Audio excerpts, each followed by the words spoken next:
Time for Backlash. I think we're live, people. Let me check everything, see what's going on. Maybe we're not live yet, as nothing is popping up. We're live, people. Ooh. Let me check everything, see what's going on. Apparently, okay, we're live on YouTube. Not live yet? Live on YouTube. Very good, very good. What about Facebook? We got nothing on Facebook yet. Backlash is starting, people. Let's go. Okay, here we go. Live on Facebook. Very good. Okay. Well, we can't start Rassle Rock without the music. Ladies and gentlemen, it's time to Rassle Rock with Rick Connor. What the F was that entire freaking promo about? Mark Hallbacher. She's like the James Ellsworth of women. And Corey Castle. I look like Paul London and Brian Kendrick mixed. Hey, what's going on, everybody? Let me turn my mic up here a little bit. Is that better for you guys? Can you hear me? All right, man. We're starting Backlash. The show's about to start. It's 7 o'clock. If you're not watching live, I apologize. I'm literally just starting. As soon as my voice hit right after the theme song started, the Backlash, Then Now Forever, that thing played. So if you're watching after it's live, you can catch up with us and you can still watch it. So the pay-per-view is on now. If you're watching live, you can watch along with me. That's very cool. Comments are open on YouTube and on Facebook. So feel free to leave me a comment, and we'll talk about it. We'll talk about whatever you guys want. Corey Castle is down the shore with his girlfriend. It's his girlfriend's birthday, so I gave him the day off, if you want to call it that. He's taking some nice some R&R with the missus.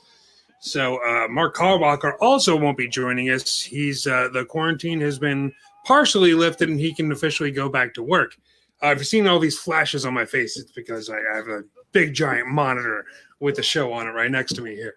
So that's why I'm going to be looking over to here for most of the time, which sucks because my microphone is on this side and will not reach. Oh gosh, did I just mess it up? Can you still hear me? I hope you can still hear me. Okay. All right, man. Oh, this is going to be so staticky. Staticky. Yeah, man. So it's just going to be me. I thought about inviting Matt Flowers or Nick Burke or Eddie Valentine or Nico Sozio or anybody that we've had on in the past. But I kind of want to do it by myself because why not? Why not do it by myself? It's I don't know how good it's going to be. I've said many times that I should not be the host of this show. I should be the kind of quiet sidekick. That's what I usually say. I've said it since the beginning. We've been on the air for 5 years doing podcasts and such, and I keep on saying I should not be the host and that it's everybody's show, but I'm the guy that runs all the backstage stuff. I'm the guy that runs the audio editing and the video editing and all that kind of stuff. So it's usually just me. And today it is just me. But it's okay. I got my Diet Coke ready. I got 2 more cans sitting right there. I watched the pre-show. I really wish the Andrade and Apollo Crews match for the United States Championship was on the actual show itself. But I think there's plenty of title matches to go around for everybody on the show. Very few matches that aren't for any kind of title. I like that graphic. Performance Center in Orlando, Florida. That guy's going nuts. I'm going to go nuts myself today. I'm feeling I'm just going to be a fan. That's all I'm going to be. Hey, we're starting off with the women's tag team match. That's pretty cool. You're going to hear me saying that this is awesome a lot because I enjoy watching wrestling. Everybody gets on from Nick Burke to Corey Castle to Matt Flowers to Mark Hallbacher, and they give their honest opinion, which is fine. And I'm not disagreeing with them at all or saying that they shouldn't be able to do that. But I like positivity. I like being positive about things. I really enjoy watching wrestling. So why crap on it when it's bad? Why not just praise it when it's good? That's what I say. So I'm going to praise it today. Today is just going to be me praising how good this show is. If it's good. I hope it's good after this wind up that I'm giving it here.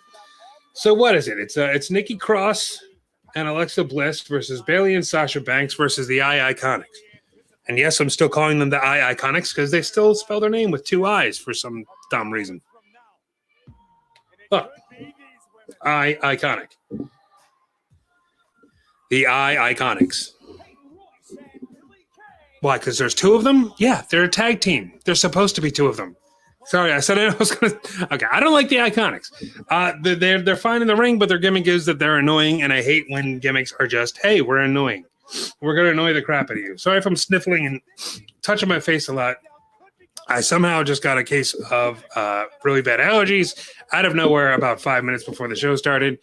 I was wearing my glasses, and I had to take them off because they were reflecting in the light too much. Look, I got a nice ring light that you can see perfectly in my glasses. So I had to take them off and put my contacts in, and then everything just said, oh, we're going into your eyes? Cool. Pollen, let's go. And now I'm just scratching my eyes and sniffling all the time. And my throat's closing up. So that's probably okay.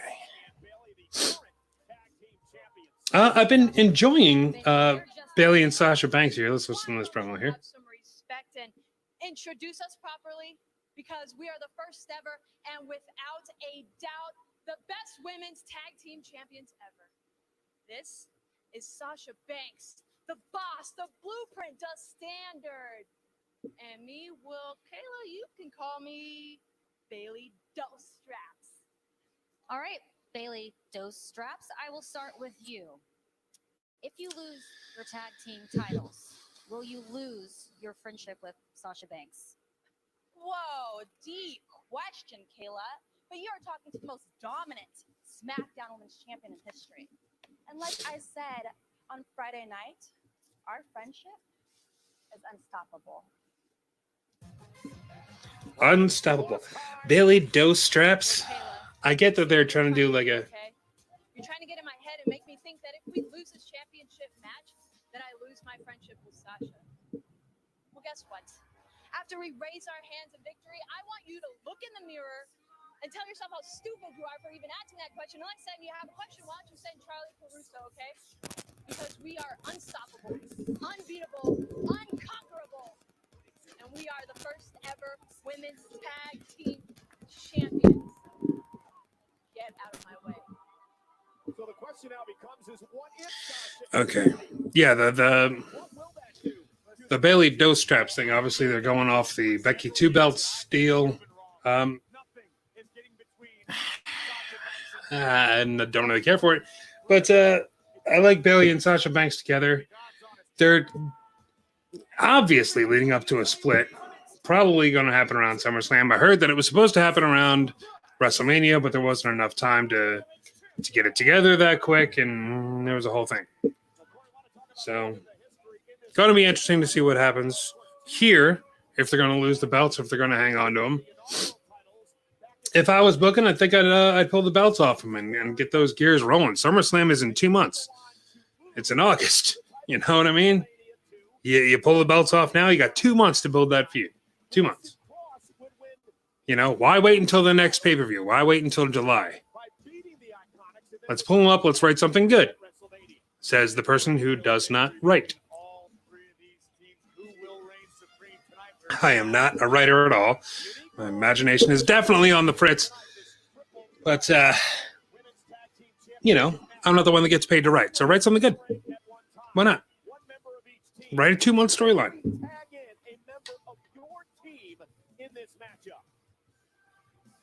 I heard somebody's calling these two the role models. That's the name of their team now, which is pretty cool. I don't know if that's official. I just kind of read it on Twitter today.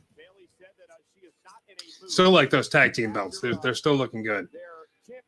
They did change them. There are new belts, right? That's not the same belts that were around last year at WrestleMania? Or whatever it was, Elimination Chamber? Right? They look different. I don't know. Maybe I'm wrong.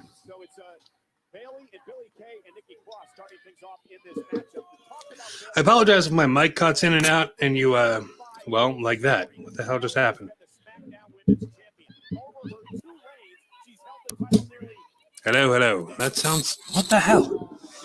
That just happened out of nowhere. I hope you guys can still hear me. Yeah, my mic's been giving me issues. I thought maybe it's the microphone. I thought it was the internet. I tried. Oh man, I have a.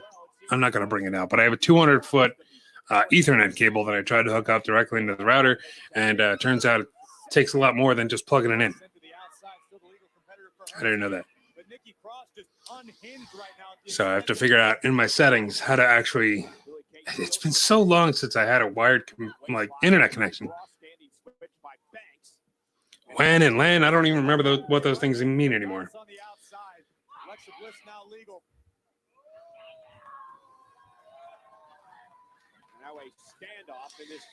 All right, let me. Cameron Hall. I hope Sasha Banks and Bayley win. Who do you want to win? Who do I want to win? I would go with Bayley and Sasha Banks. Honestly, they're a good team. I know it just rolled out this whole thing of, hey, let's write a 2-month storyline. But honestly, if it happens on Raw or SmackDown or whatever, where they lose the belts and then they start a feud there, or maybe they don't start a feud. Maybe they're just let's keep going with this team. Let's have an actual decent women's tag team. Damn this mic. I don't know what's happening. Let's have an actual women's tag team that's sticking together and that becomes a badass. When was the last time we had a women's tag team that you could liken to any tag team? It's like, oh, those guys are like the Road Warriors or Demolition or Natural Disasters. I don't know. I'm just spitting that. Ricky Morton and Bobby Eaton. I don't know. Whoever. Not that I think that anybody in this match right now is going to be a new Midnight Express or Rock and Roll Express or anything like that, but you know what I'm saying. Let's build a legendary women's tag team. Even back in the day with like what was that? That was cool. That was a cool little breakup there, slid in between them. That was pretty awesome. Yeah, man, let's build a legendary women's tag team. Even back in the day with the Jumping Bottom Angels, and actually that's the only team I can name from back then. I know there was more, but let's build up a women's tag team to be legendary. Why not? That'd be amazing. And why not have it be two of the best women wrestlers in the world right now, Bayley and Sasha Banks? Was not legal. That's why she stepped out of the ring. Oh, and Bliss with a slap. Bliss with a slap.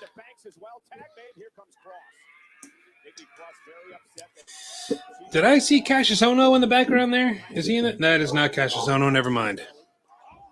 The barking dog back here. Beauties of streaming. Hang on a second. It's Miller time. Or, just for the taste of it. She made a tag, and the official says, I didn't see it. Now the tag's made, and here comes Bayley. More blatant than that. The only competitor in WWE history to have held the NXT, SmackDown, Raw Women's Championship. A lot of people crap all over Bayley's heel reign ever since she turned heel. I'm digging it now. Like she finally got into her zone here with being a bad guy, I think. She's just owning it. She's owning it out there. She's looking good. She's going out there looking cocky heel, which is what she should be, and still calling herself a role model, which is genius. Not genius, but been done before. But she's doing it rather well.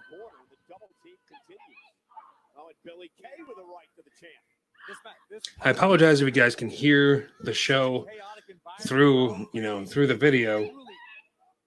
I'm trying to figure out how to split the screen, project to a second screen, and keep the audio on this computer without broadcasting it over the internet. I got crazy demonetized for the NXT show, but I also showed a lot of the video on the NXT show. So that was probably a bad idea. It was like not even 12 hours later. It's like, yeah, WWE owns this and you need to stop playing this. Okay, you're right. So hopefully with just the audio, it'll be fine. If not, I'm just going to have to start watching these muted.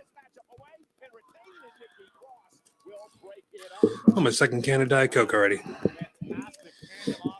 Still in the first match. Let's take one more look. Bailey holding Billy Kay. Boom, right to the side of the face. I don't know that Billy Kay herself would have recovered in time to beat the officials' count. Thank goodness for Nikki Cross. And now Billy Kay just slinging Bailey to the mat.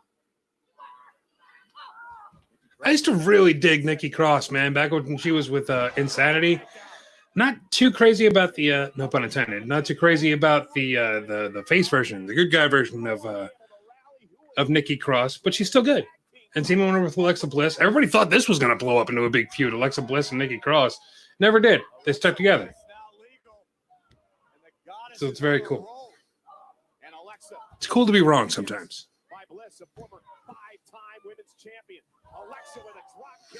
I'm supposed to have a ticker across this whole thing. Where are my banners at? Look at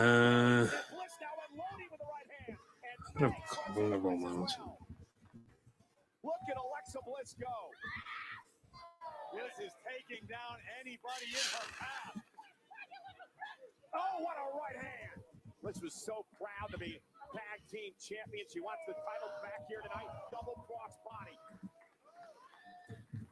Listen, she's looked better than she ever has, Corey. Goddess is certainly firing on all cylinders tonight.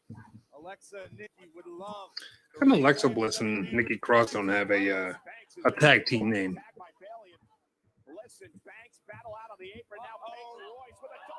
I also don't know how to spell Nikki. So.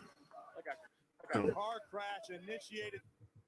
Oh, I'm losing it. What's happening? See, then my network freezes, and anybody that was watching along is screwed.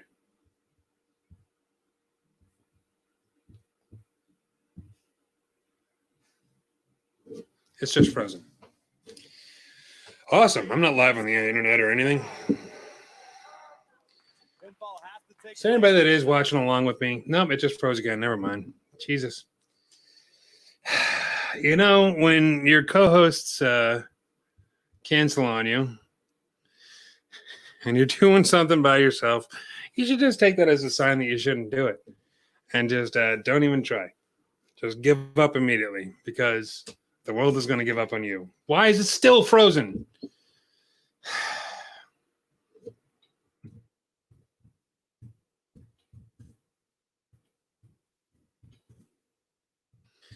Anyway, this is what I was trying to do. Yay, there's a thing on the bottom, and this is completely frozen. I'm going to have to restart this. Not the stream, just I'm going to have to refresh the network here. And I hope to God I can just pick up live. I don't care if I miss part of the match, because it's going to be incredibly difficult for anybody to watch along on this watch along when I'm not even watching it. Up the there we go. Banks and Bailey retain. You know, Corey Bailey all right, then. Before this matchup. Let me turn that back down. It's definitely copyrighted. No. There we go. Okay, I lost quality, but it's fine. I can still check it out. I can still see it. It's fine. So, I completely missed the ending. Everything froze. Everything went wonky. Resolution dropped to like 540p.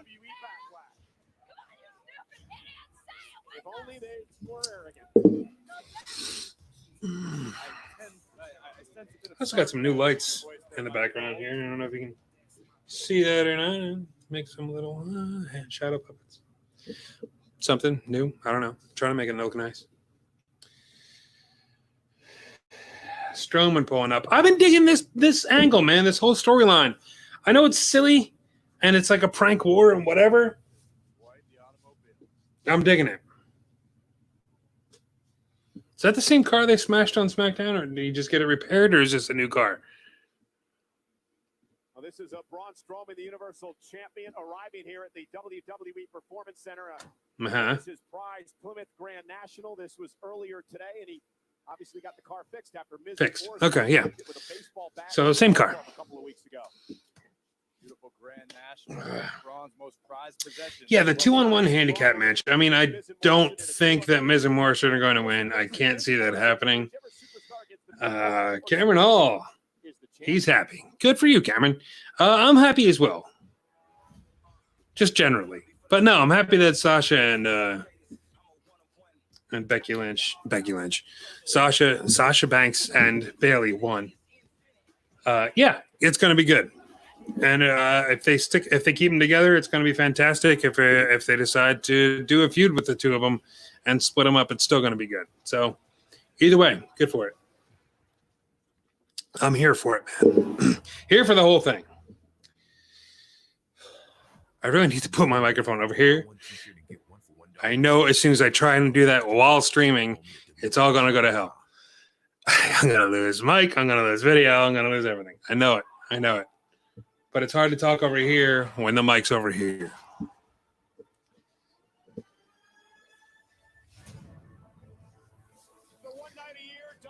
Are we going Extreme Rules? Extreme Rules, baby.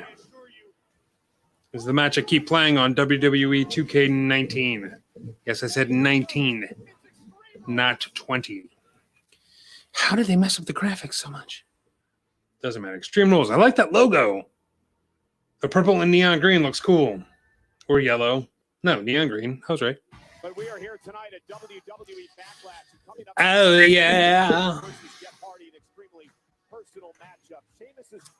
But yeah, I'm down for the Universal title match. I'm excited to see it. I think it's going to be silly. I think it's going to be brutal. And I think we're going to see Strowman retain. I don't see how we couldn't see Strowman retain. Sheamus and Jeff Hardy, man. I'm going to wait. I'm sure they're going to play a, what is it called? Vignette, whatever. Highlight reel of why these two are fighting. Yeah, here we go. After this happens, I'll jump in with my opinion. This accident involved SmackDown superstar Elias. I pulled up to the Performance Center parking lot. I grabbed all my stuff. I got out of the car and bam! Everything went dark.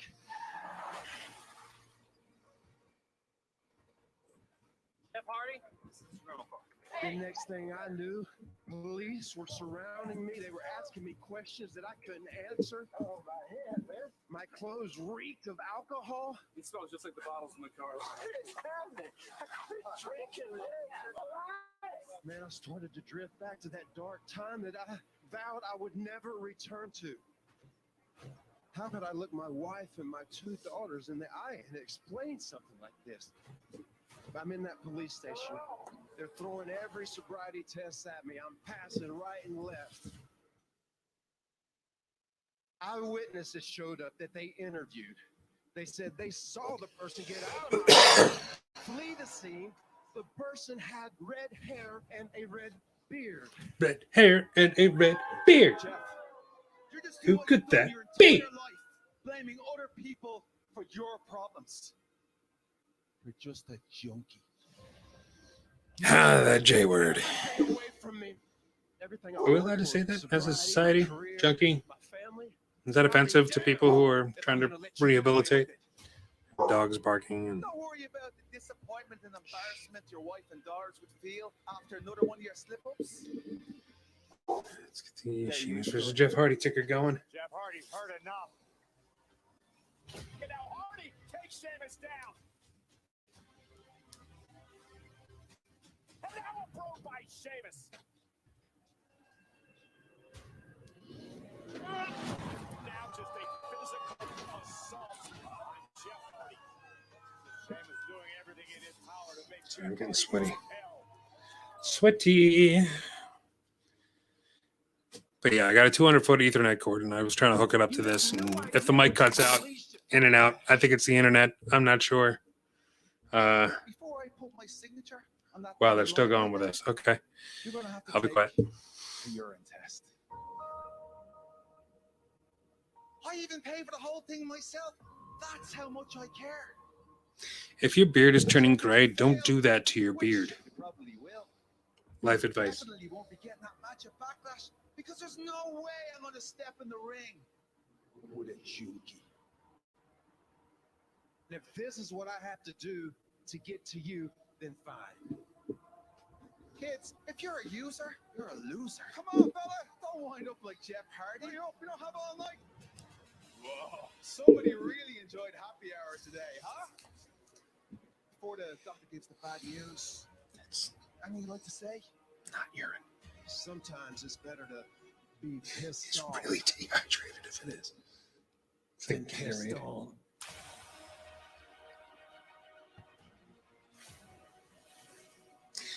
But the thought of that being urine is so disgusting. Sheamus, my path toward last blaze of glory runs right through you. So, I mean, Jeff Hardy has to win here, right? Like, this is so... like, if he doesn't, it's just a slap in the face to anyone that's going through rehab or anything like that right now. It's just so on the nose. It's so, like, too close to home with Jeff Hardy. And,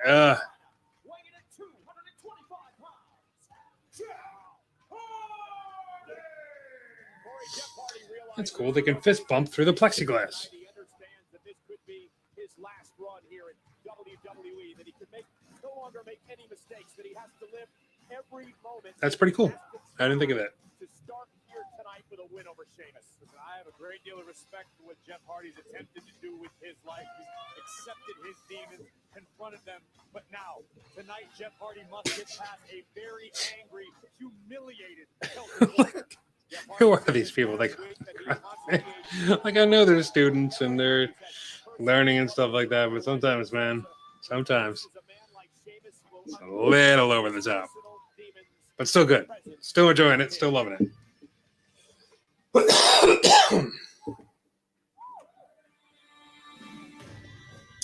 What is that in Jeff Hardy's back pocket? It can't be a shirt. The one he's wearing is ripped. Why wouldn't you put on the unripped shirt? Right? Or is it ripped on purpose?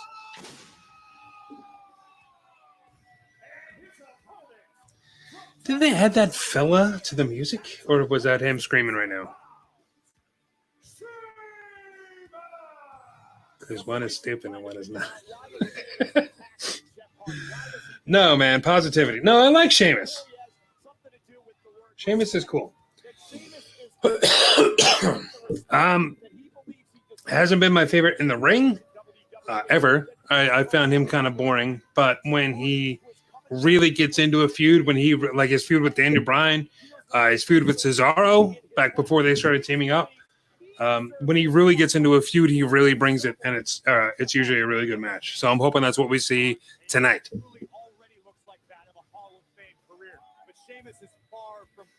Sheamus wants to continue to build his legacy tonight at the expense of I'm still sweating to death. I got central air. It's hot as hell up here still. I got a fan going on here. Look at this. My own private fan all on my face. And it's, well, this thing isn't even strong enough to pull my hair back. So not a very strong fan. But okay, here we go. I was hoping they wouldn't just get in there and lock up. Why does everybody immediately go for his face paint? Like, that's not really sacred to him. The guy just likes to paint his face.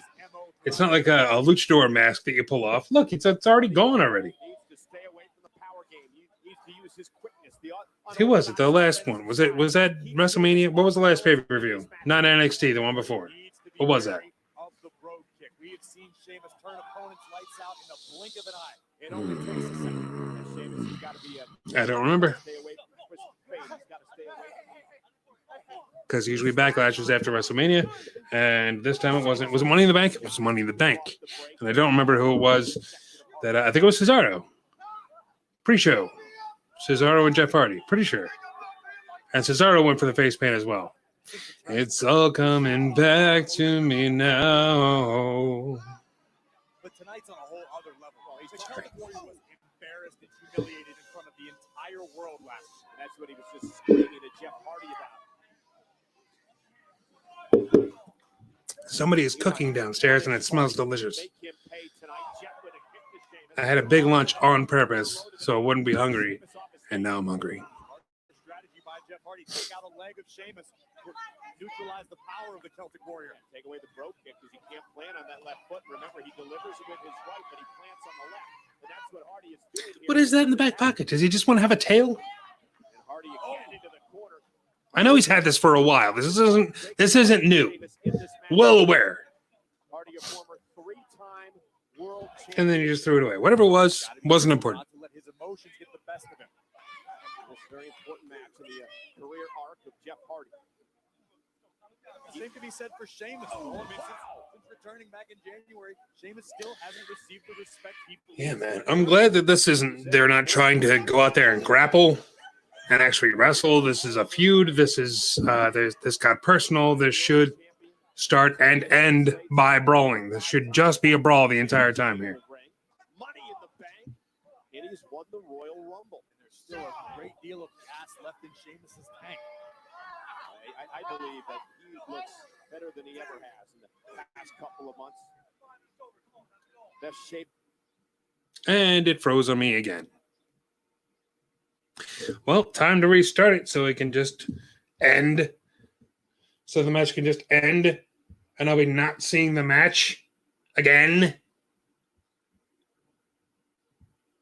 Oh, my internet connection sucks so bad. I don't even know how I'm streaming right now.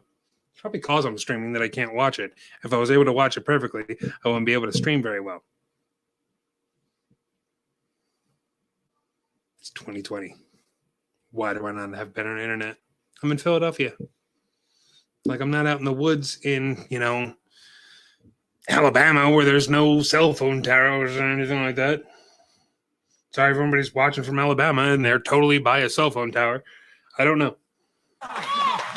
Okay, we're back on. I gotta turn this down that again. You spoke about earlier, and it's served. There we go. His career, but he's got to be asking himself, how many opportunities does he have left to step up to the plate to hit that final home run? Sheamus bounced right off the announce table, face first, and now sent back into the ring. And he understands this could be it. This one more time. That's cool. That was a cool move. To take out his opponent. Hardy now with bad intentions for the ring stairs. Him jumping off the steps like that, I'm always for it. In this matchup tonight, it goes back to Jeff's ability to control his emotions in this matchup. We saw him do it well at that particular juncture. Jeff now, look at him. Not going to overpower Sheamus under any circumstance. Now Sheamus is burying Hardy in the corner. And now look at the well-placed elbows back of the neck by Sheamus. Every single Cole's doing a good job today of calling these matches so far. Incredible precision. Got to turn this down a little bit more without turning it off. There we go. Got to be able to hear it, but it can't be projected over the internet because then I'll be demonetized and I'll cry.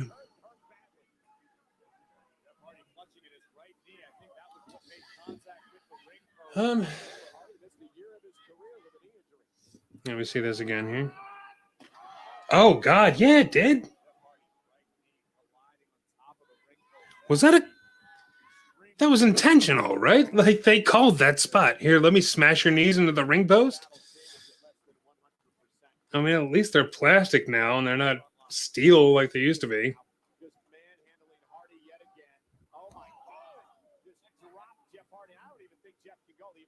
I don't know what that was. That did not look good.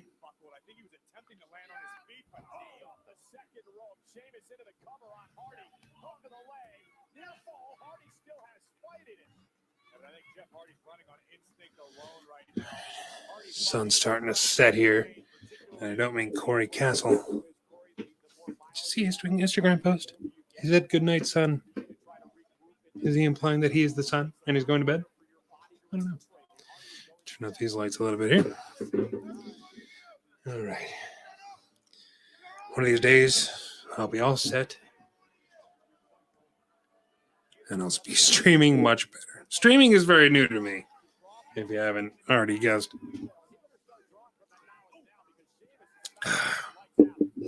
Hey to everybody that's watching. We got some people on Facebook and on YouTube watching, so what's going on? Feel free to leave a comment. I'll talk about you. I'll address it online if you like. Because no one else is commenting right now, so you might as well. That backbreaker always looks sick. Always looks like it destroys him, and it's awesome. And he needs to do that once a match at least. It's like when I first saw Randy Orton's backbreaker, you know, when he kind of puts your back over his back and drops to his knees. You've seen that move. It's kind of like that. When I first saw that, I thought it was awesome. And I wanted to steal it and use it for myself. But then he kept doing it all the time, and it just became one of his moves. So nobody can use it. At least not right now.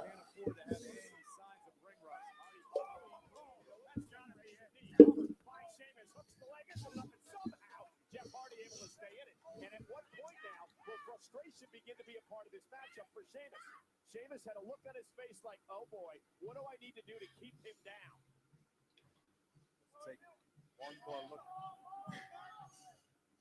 Somebody's playing music downstairs, and I hope you can't hear it because I'm worried about that copyright infringement, man. I'm worried about that demonetization. Those YouTube algorithms, man, they'll get you.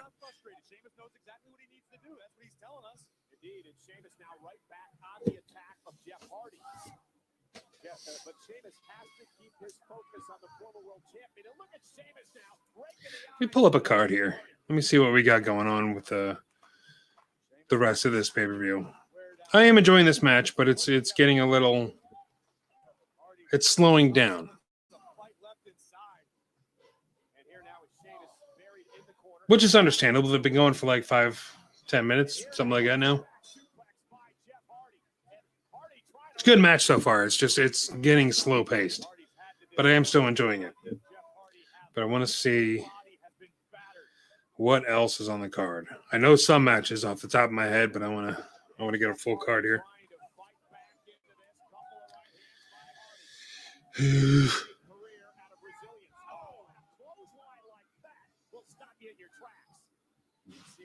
Jeff Hardy make a name for himself, always having something left, enduring the worst of beatings, and always continuing to fight, but I don't think Sheamus will allow it tonight. Off the top rope, this is Wild East. May have buckled his knee. Hardy with an elbow caught him, and now Jeff Hardy going up to the top rope, just where Jeff Hardy loves it. Little whisper in the wind. Whisper in the wind there, classic Jeff Hardy. Vintage Jeff Hardy.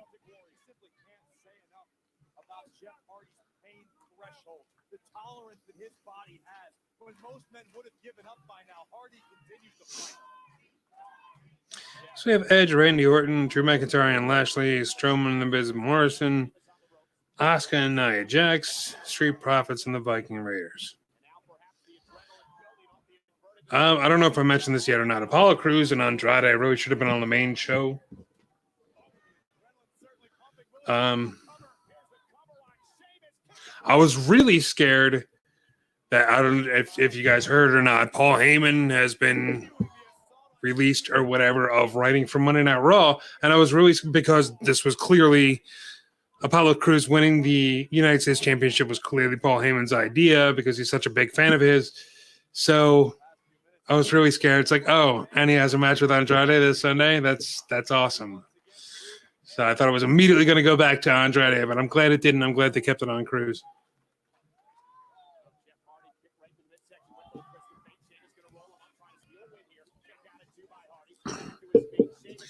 I like that there's no stipulations or nothing at risk in this match. They just want to beat each other up and they just want to get over on each other, man. They want to put the other one down. I like that. It doesn't always have to be about a title. It doesn't always have to be about, oh, you win this match and, you know, you have to leave town, or you lose this match, or you have to, you know, shave your head, or you're not going to get a title match ever again, or something like that. It doesn't always have to be like that. Sometimes it can just be two guys that don't like each other that want to beat each other up. That's what I like. I hope you can all watch with me here. Doesn't have to be exactly in sync, but with my internet keeping on crashing and freezing and I have to restart it and all this other stuff, network keep on going down. I don't think it's a network problem. I think it's my internet problem. It can be hard to follow along. So I hope you guys are doing okay.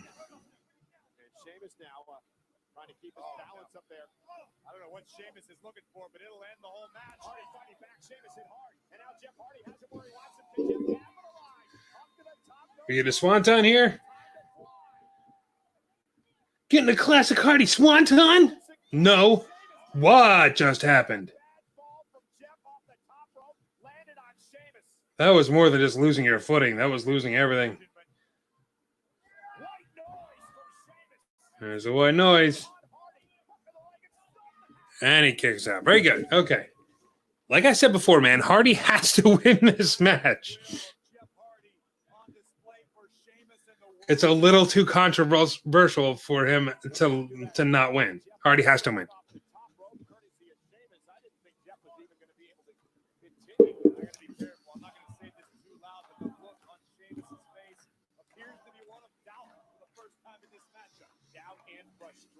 What does he need to do to put away this warrior, this Jeff Hardy? He's trying to stumble back to his feet. He can't even stand Corey. Hardy's never quit before in his life. Doesn't intend on starting tonight.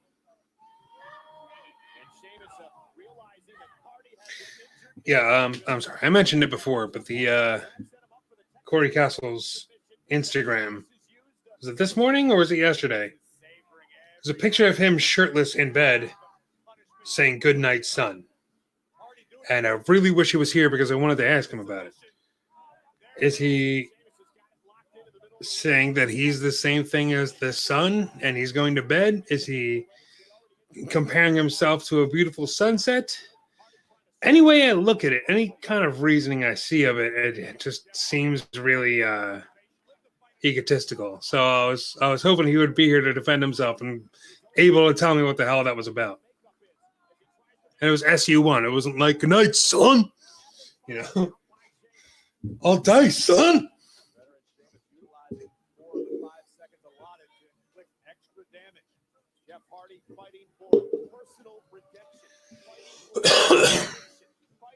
I'm enjoying this so far, but this could have easily been on SmackDown. Like it's that slow a match. It's weird. Like WWE used to, they used to have Raw and SmackDown pretty much as commercials for the pay-per-views.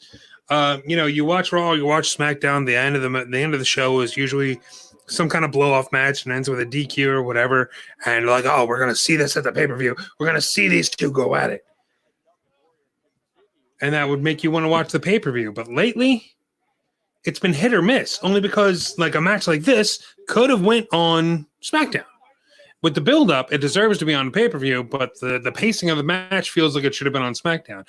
And then on SmackDown, you get a match like Daniel Bryan versus AJ Styles, and how the hell was that not on the pay-per-view? Because that was amazing. So it doesn't make sense to me what exactly is going on. And with every show in the same building in front of the same students, in front of the same crowd, it feels like every show could be every show. Like there's really there's nothing different.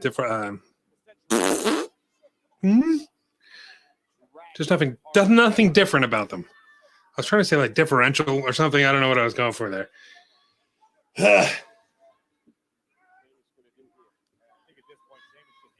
Wonder if one of these people watching right now is Mark Hallwalker and he's just going, "Dude, you're dying up there."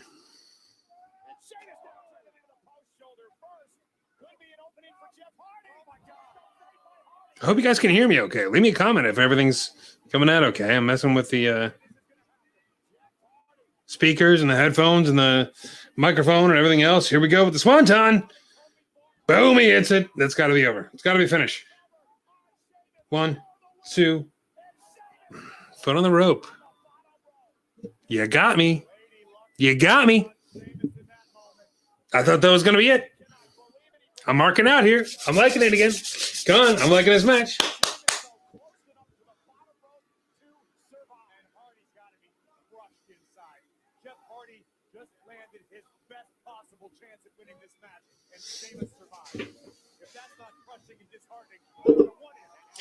Oh, there we go. That was nice. He tried walking the barricade with the plexiglass on it. At least he didn't try to walk on the plexiglass. That would have ended bad.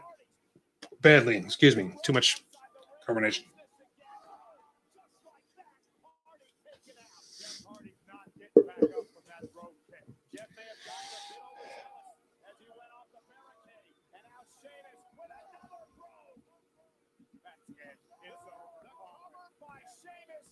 You're kidding.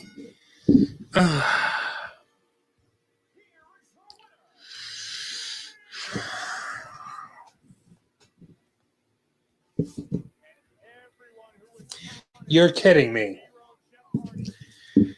You're gonna have Sheamus, the guy's calling him a junkie and putting him down because he tried to set him up and send him. He sent him to jail. He sent the guy to jail because he planted booze on him and said he was a drunk driver. Had him arrested, knocked him out, and put him behind the wheel of a car. Are you kidding me?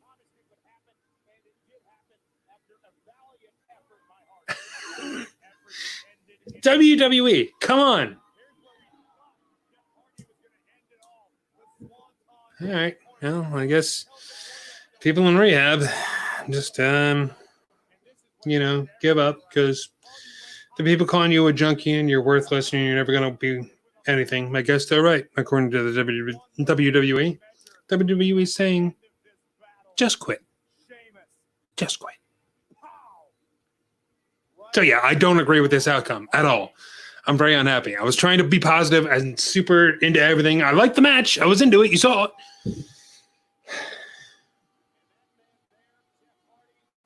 I very much disagree with this outcome. I disagree with the storyline at first, but I'm like, okay, well, if they put Hardy over, it's all going to be okay. Apparently not so much. Apparently not so much. Okay, I need to take a break, hit the bathroom, grab a smoke, grab another drink, and let's see. What am I going to do here? I can't just have that playing in the background, so how about this? Good stuff right there. Please hold.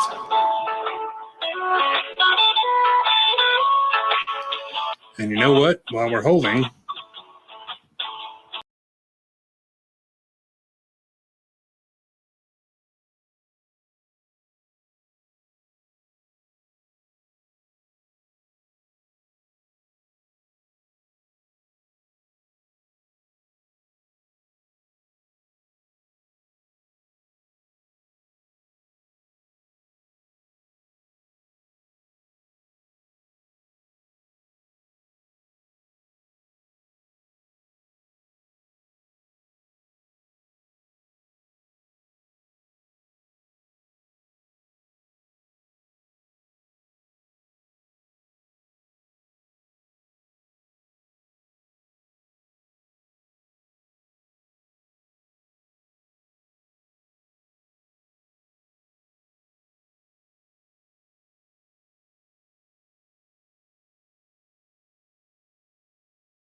Okay, I was gone for way longer than I wanted to be.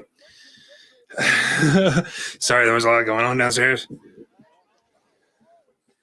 But I have not been looking forward to this match because I'm scared. I'm scared that Asuka's going to get beat. Asuka and Nia Jax, man. This is for the title too, right? Yeah. Man.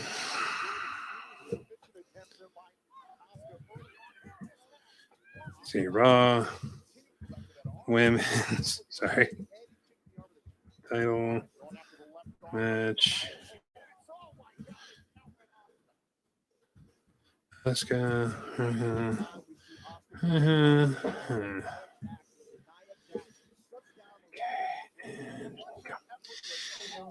Hey.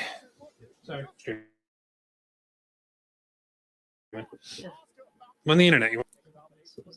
What's that? Nobody. Me. It's just you? Yeah. Sorry. My sister, ladies and gentlemen. My hair's not done.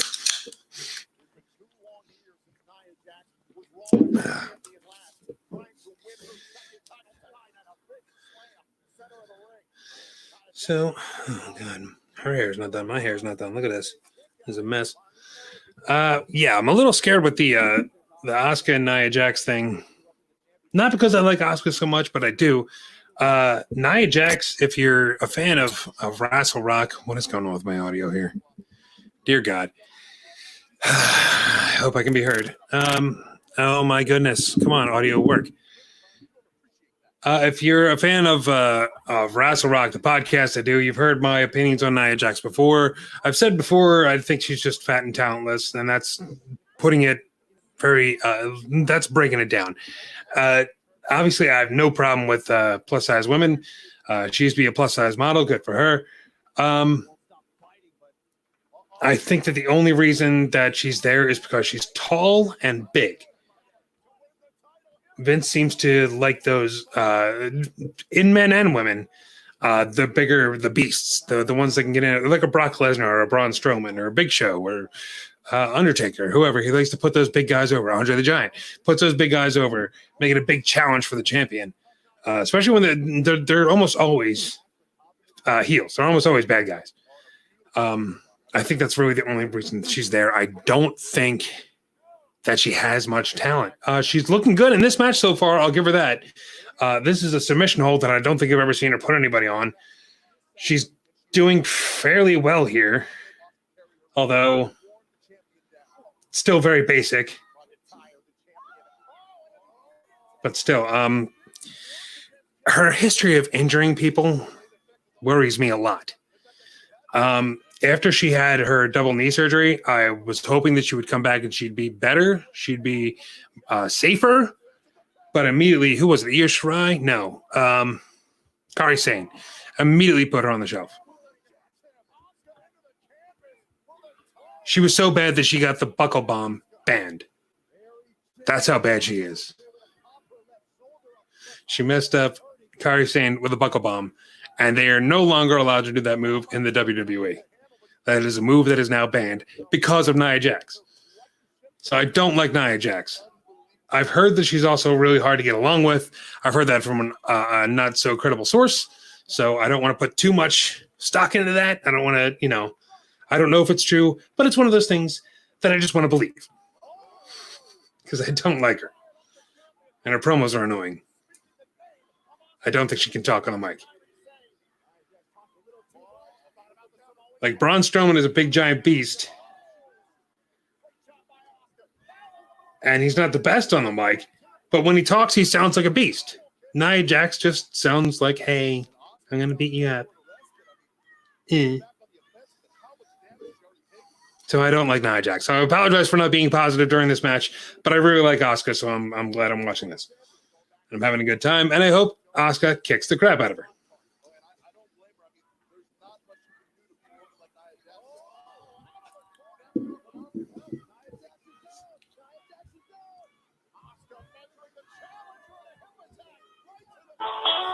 Well, not you. Not you again. They heard enough of you.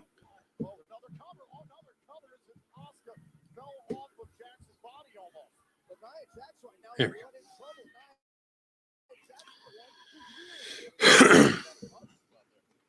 I'm sure Corny and Mark knew that as soon as this match was on, I was just gonna crap all over Nia Jax because I can't help but to crap all over Nia Jax.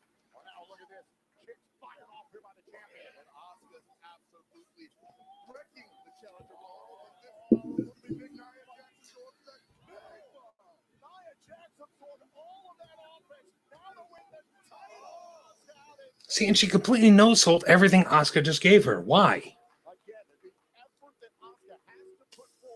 Asuka's one of the best of all time, at least in WWE.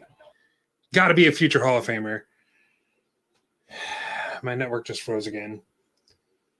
It's like, oh, really? You're going to crap all over Nia Jax? Well, we're just going to shut down your network. How do you like that, mister?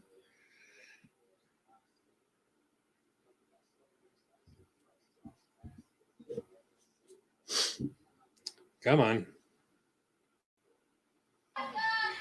And that's the kind of reason you do not want from somebody like Nia Jax. Turn it back down. Oh! She hooked the armbar. No, she didn't. What is happening? Now dragging Jax to the outside. Remember, title can only change hands via pinfall or submission. It does not change hands via count out or disqualification. All right. That was brilliant by him. And it's on, but it's going to do it no good out there. Count of 4 here from the official. So, see this. Now, Nia just went over the top rope to the outside, is completely no-selling it, which is kind of standard in WWE. But it's a little too much back and forth.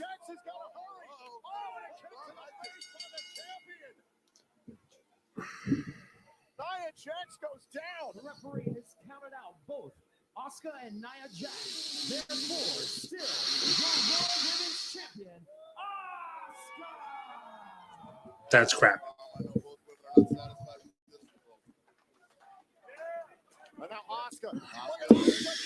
Trying to be really positive, you're making it very hard.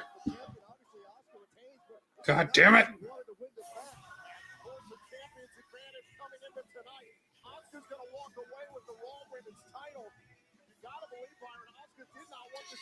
All right, I just got a note from Facebook saying that WWE blocked this content because it's like, really, I'm doing my best here. I'd like to be able to actually hear it. It's not on. It's not on a monitor that I can just plug headphones into and listen that way.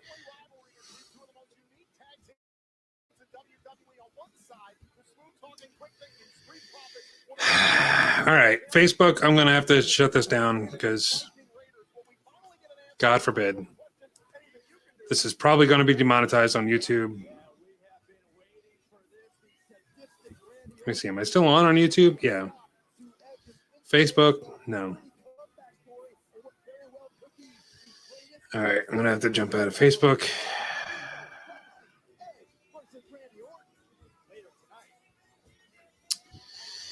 Well, that sucks. Sorry for anybody watching this on Facebook that jumped over to the YouTube channel. I don't want to mute it. I want to actually be able to hear it. MVP is talking right now. I have no idea what he's saying.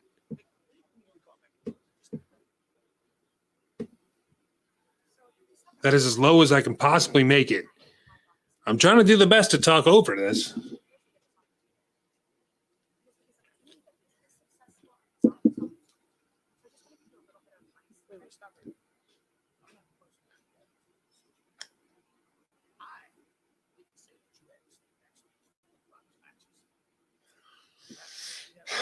I'll just have to try and do better next time.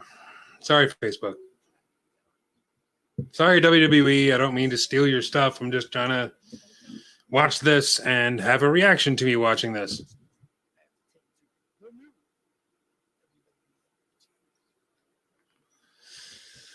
Oh, boy, oh, boy, oh, boy.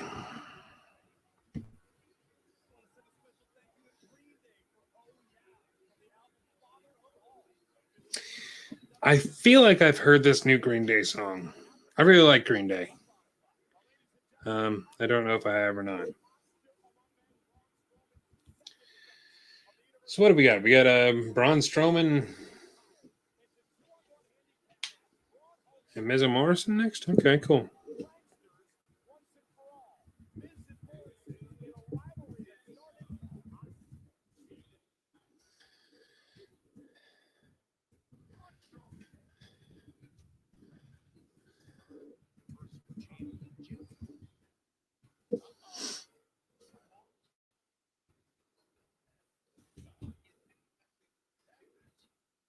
I don't know if you guys saw the pre-show with the Miz and Morrison Hey Ho song. I really liked it. It was the Universal Champions Got to Go thing. Braun Strowman's been wetting his bed since he was 6. All that stuff, man. I thought it was hilarious. I'm digging this storyline so far. I think I said it before. I don't think Strowman and Miz and Morrison are going to win. I don't know if Otis is going to play a role in here with the Money in the Bank title, probably Money in the Bank champion, whatever, briefcase. I don't think he is, but we'll see. Hey, ho, ho. So we'll see. Yeah, the prank war thing was kind of dumb, but I liked it. It was fun. You know, it's not everything has to be, not everything has to be like, grr. It's real great commentary. People are loving this right now. Yeah, man, it doesn't always have to be, hey, I want your title, so I'm going to beat you up for your title. Sometimes it can be goofy and silly, and Miz and Morrison are way smaller than Braun Strowman, and it's, why not make it funny? Prank war that goes too far, and they smash his windshield, fine. He tips the van over. Spoiler alert if you haven't seen this.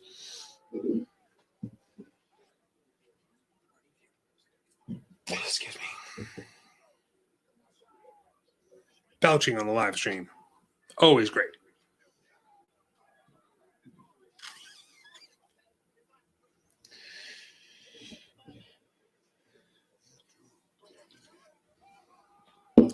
You're dead.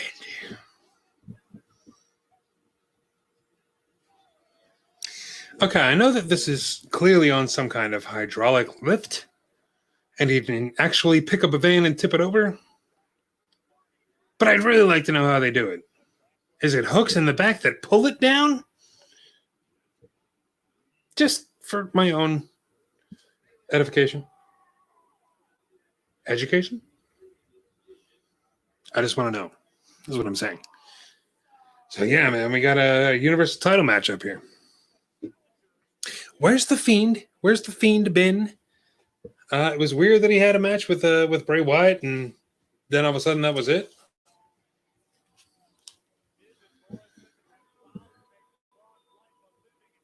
Like Money in the Bank, it was Bray Wyatt versus Braun Strowman, and then that kind of ended, and then Fiend just disappeared, and I don't know what happened.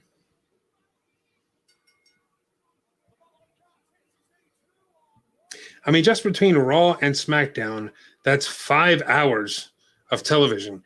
He can work the Fiend in there somewhere. He's got to be one of the top draws, right? Ratings wise, he's got to be one of the people that people are tuning in to see. You know what I mean? So we know Paul Heyman's out, and we know Bruce Pritchard is in. Bruce Pritchard, from what I've been understanding, has been in charge of writing for SmackDown and now is in charge of writing for both. Is that correct? We got a promo here. You know what? We're already demonetized. I'm going to turn this up. Where's my mouse? Where's my cursor? Of us become Universal Champions. I feel like I need something more to pump me up. Oh, yeah, it's a good idea. I could use a little pump up. What do you think, John? How about this? How about we share a little something extra special with everybody here and everybody. Please let this be the music video. Please let this be the music video. I'm talking about a music video that's sweeping the nation. The thing that everybody's talking about right now. Oh, the my God. pay-per-view debut of our new hit single. Hey, hey, hey, ho, ho, roll it. I can't play this. I know I'm already demonetized, but I don't want to get pulled. I don't want to get my channel banned from YouTube or anything like that, so I have to kill that.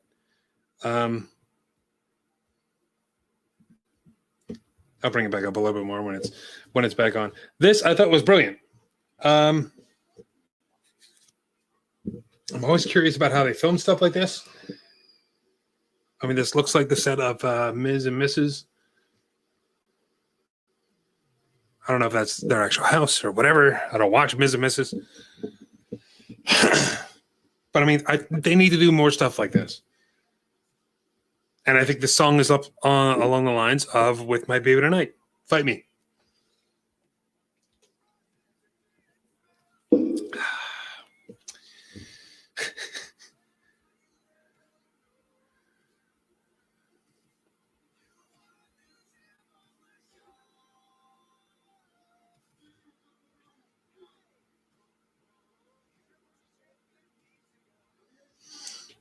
It's done well.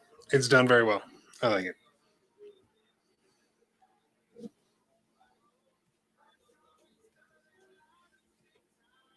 I don't know what that line is right there. Braun Strowmer's dumber than Lana's suit sucks or something like that.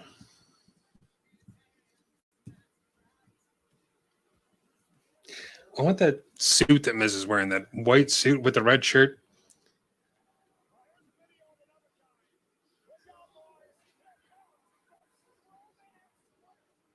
That's a cool entrance that Strowman has. Has he had that for a while? I haven't noticed.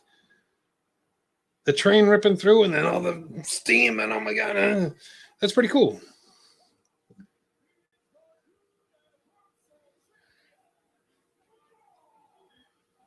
Like the Strowman Express thing. Is this new?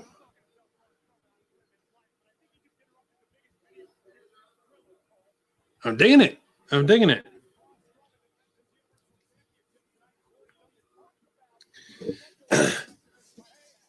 I've been crazy. I haven't been crazy about Strowman's title reign so far.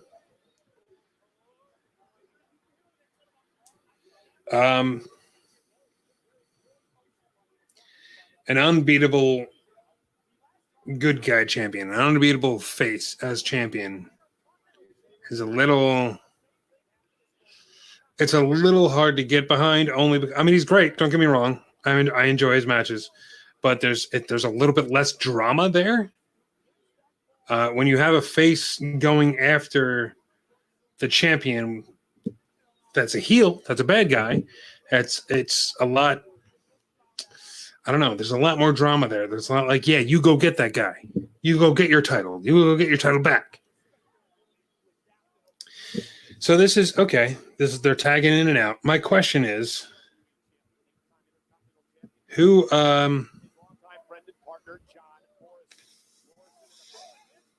is this? Whoever gets a pinfall first? There's no doubt about it. Oh God, it's definitely a I'm trying to bring this up a little bit just so I can hear it without it being, whatever. You know what I'm doing. So I'm trying to figure out, is this whoever gets the pin on Strowman becomes the Universal Champion, or is this if they pin Strowman, then both of them are like co-champions? Is that how it works? Sorry, I'm talking with my hands a lot, and it's a very small window here that I have.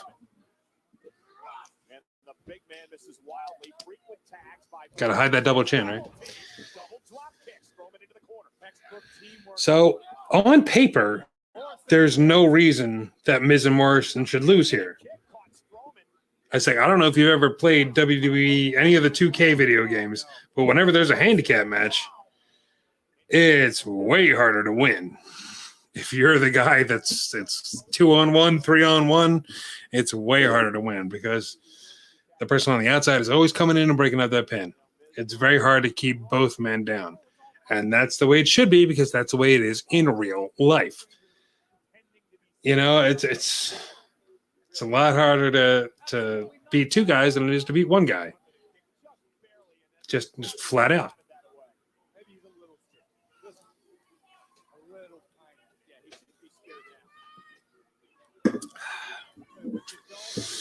Going through Diet Coke like crazy here.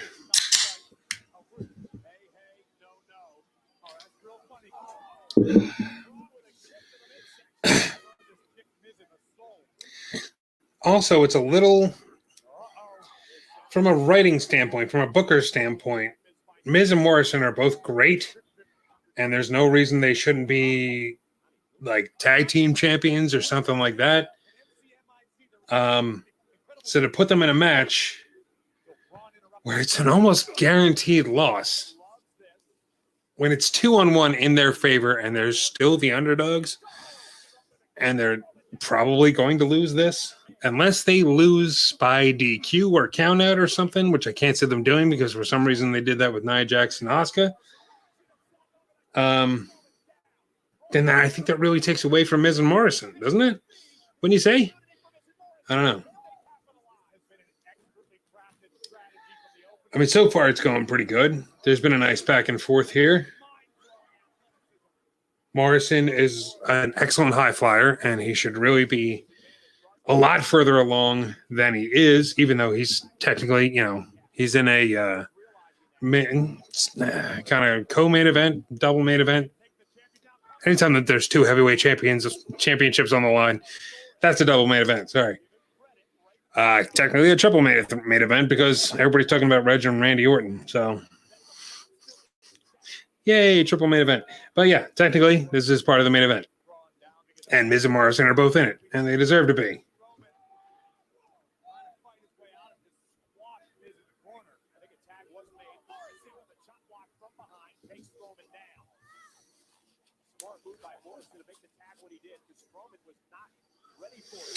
See,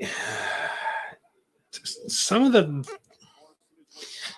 things they do just don't make any sense. Like, why would Strowman dump Miz in his own corner?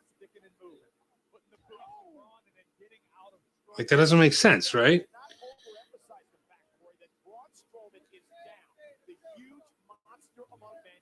Hey, hey, hey, ho, ho, ho, ho. Universal Champion's got to go. Hey, hey. So demonetized. Do, do, do, do, do, do.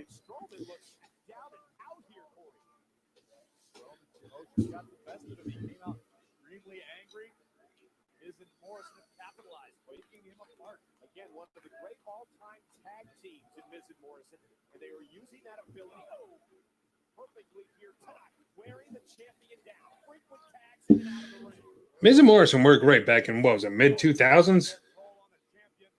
I remember really enjoying them as a tag team. I don't remember anything they did.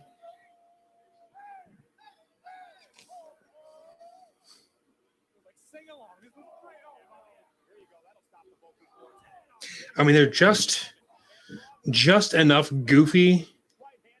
They're just enough silliness that I can still take them seriously and still like them.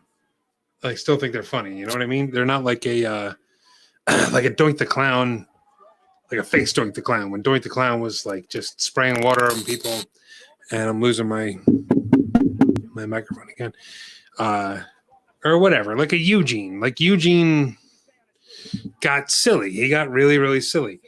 What is going on? What is this? What is this? My hair falling out.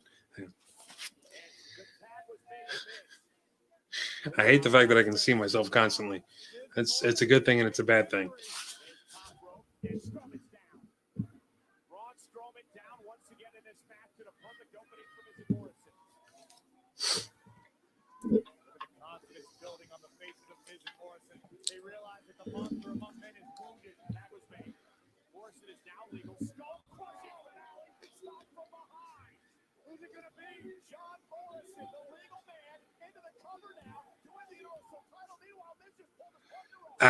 Well, there you go. That answers my question. So it's whoever gets that cover becomes Universal Champion.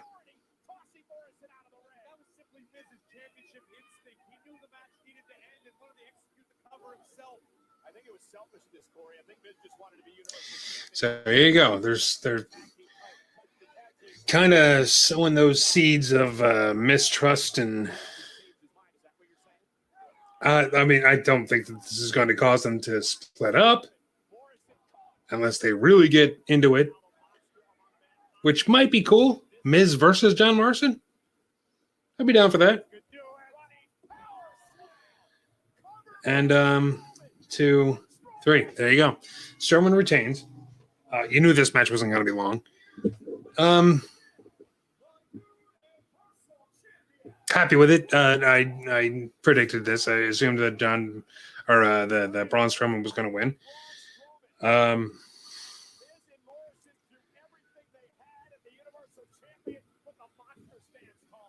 A tag team can't beat the heavyweight champion. They just can't.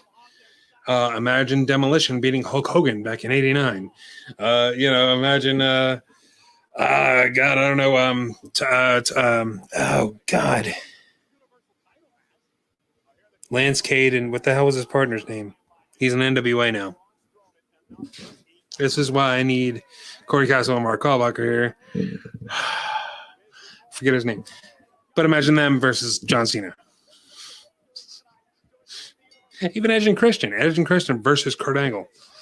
As great as Edge and Christian are in singles, when they were together, they couldn't beat Kurt Angle. There's no way.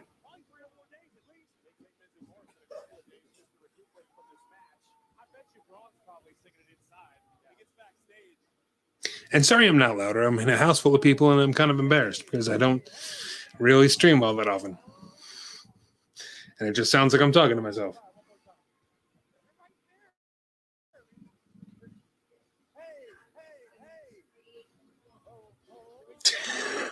Corey Graves.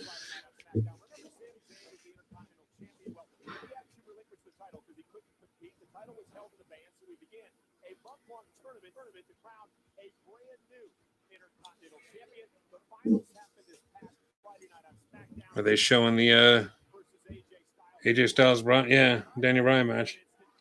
This was fantastic. This should have been on the pay-per-view.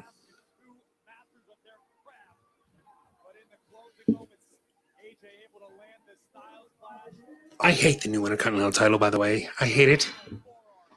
It looks like a good title, but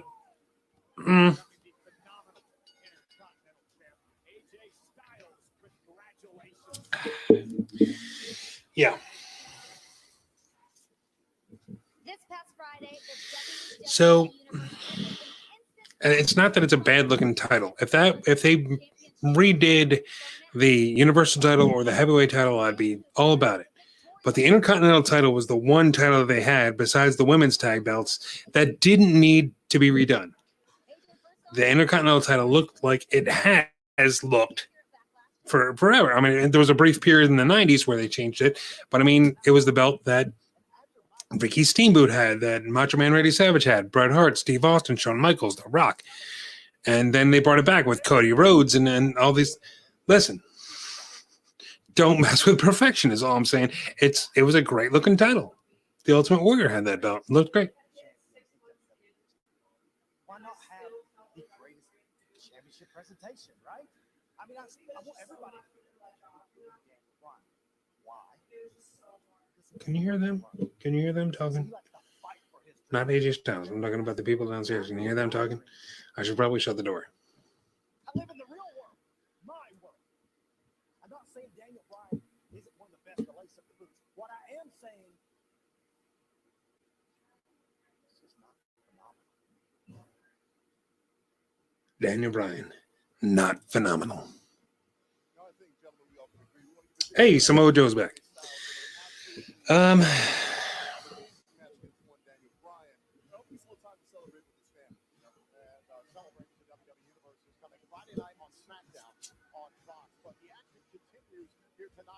Let's see what this next match is. Then I'll get up, grab myself another drink, and shut this door. All right, we got Drew McIntyre here. Do they just call this the Heavyweight Championship? WWE Championship, okay.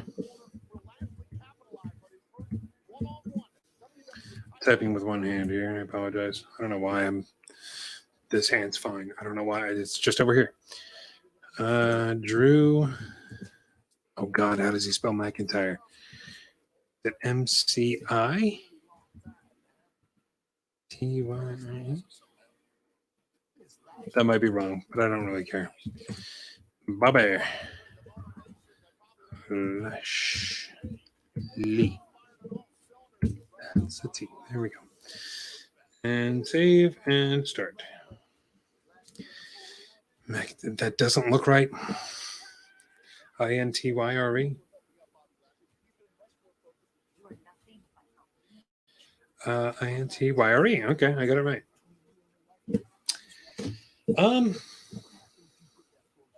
What is going on with Lana?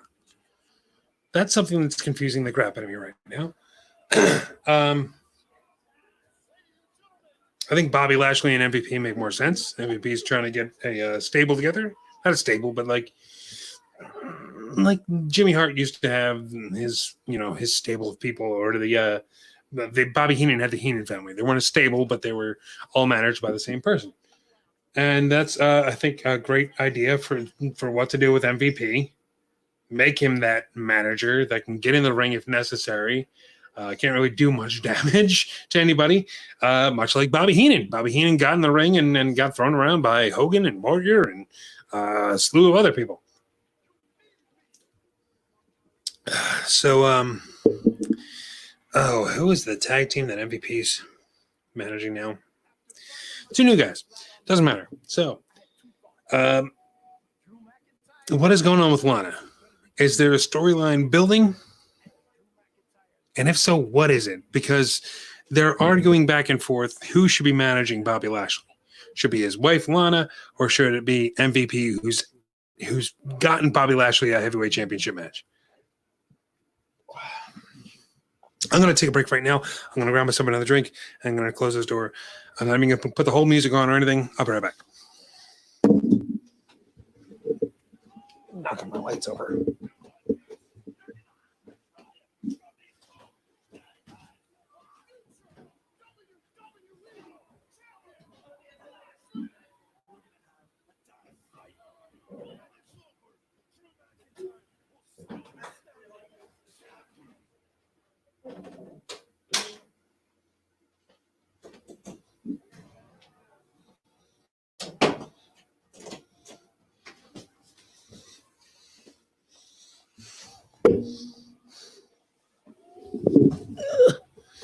I get to see my Jacksepticeye shirt.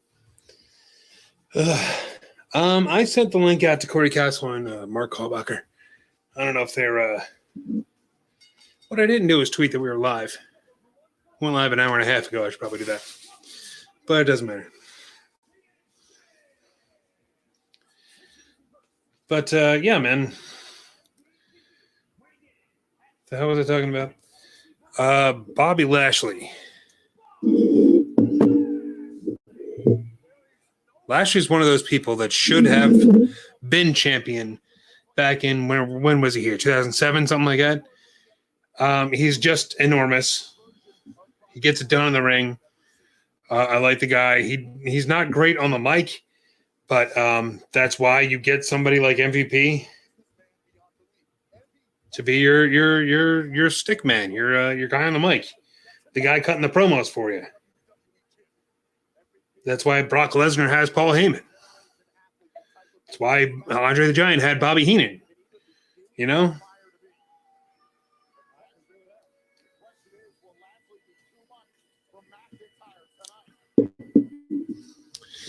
I like these lights, but it just kind of looks like a rainbow behind me.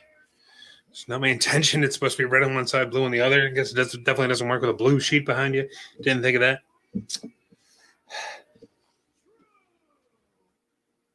Plus, the blue light just kind of looks... All right, this is all kinds of janky. I'm going to refresh this before the match starts. I don't know. I got a blue light, and I expected it to be a blue light. This is more white than anything else. Oh, hi. Can you still see me?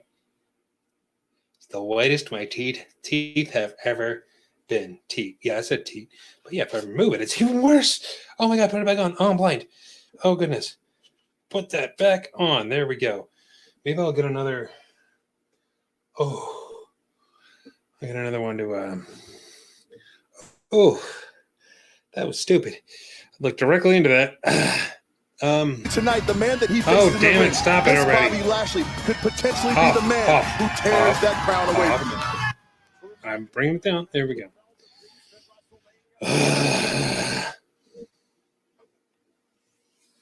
No, it still froze on me. Hooray for pinwheels! What the hell's going on? Am I using too much bandwidth or something? I'm too old to understand internet.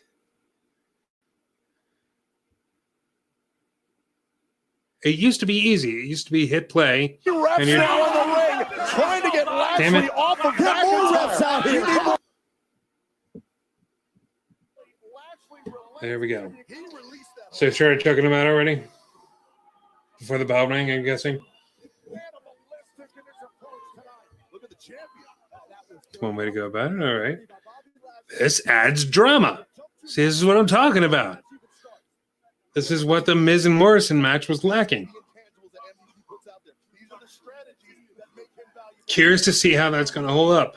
Are they splitting up Miz and Morrison? What's going to come of that?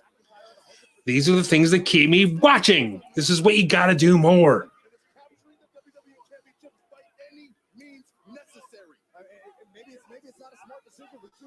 See, now this is a great booking decision.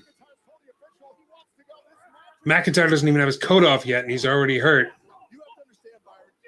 And he's being destroyed by Bobby Lashley. If you're a Drew McIntyre fan, if you're cheering for Drew McIntyre right now, you're like, oh my God, I have to see if he can come back from this. I have to keep watching. That's great. That's great writing right there. It doesn't happen often in WWE where it's just great writing and great booking, but this is going well. I'm enjoying this. And I want to see McIntyre come back and fight and beat him up and win. That's the whole point of watching wrestling, is that you want to see the guy get up and win. For me, anyway. How is it not? Look at Lana backstage watching. Why? What are they doing with this? What are they doing with this angle? Are they setting up a match between Bobby Lashley and MVP? Are they sending Lana off to somebody else? Is she going to find a new husband? Is she going to get a divorce? I don't know. What's happening? I don't know, but I want to find out.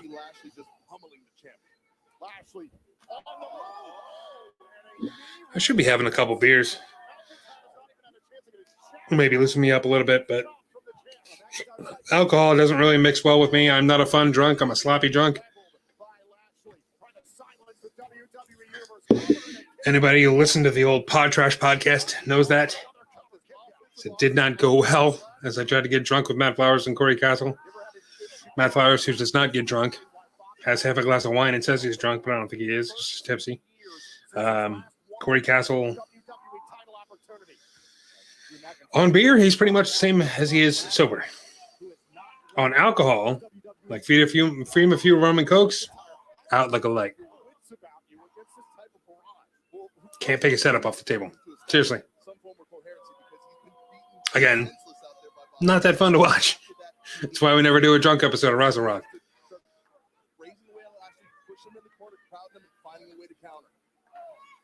I don't know if it's still out there, but that episode I did of the Uneducated podcast after WrestleMania 34, I think. Where me, Corey Castle, and Ash Samuels got drunk on the Educated podcast watching, it was like the Raw after Mania or the SmackDown after Mania. I think it was the day that they called up Shinsuke Nakamura. It was probably a couple years ago. 2017, maybe? Guessing? Mark would probably know. But, yeah, so... Oh, I got an email. This is great. Facebook is committed to protecting blah, blah, blah, blah, blah. Your video is blocked because it may contain 5 minutes and 20 seconds of music, audio, or video that may belong to WWE. Here's what you can do. Delete this video if you don't have permission to use all the content in it. Submit a dispute if you think it's a mistake and you sure you have permission to use all the content in your video. So I'm guessing the what do you call it? The theme music maybe can be heard. I don't know how loud that this show is coming up on the stream. Let me see if I can. All right, let me play a little bit of it. Let me bring up the audio of YouTube up on the stream. So let me mute. All right, let me see if I can. All right, let me play a little bit of it. Let me bring up the audio of YouTube up on the stream.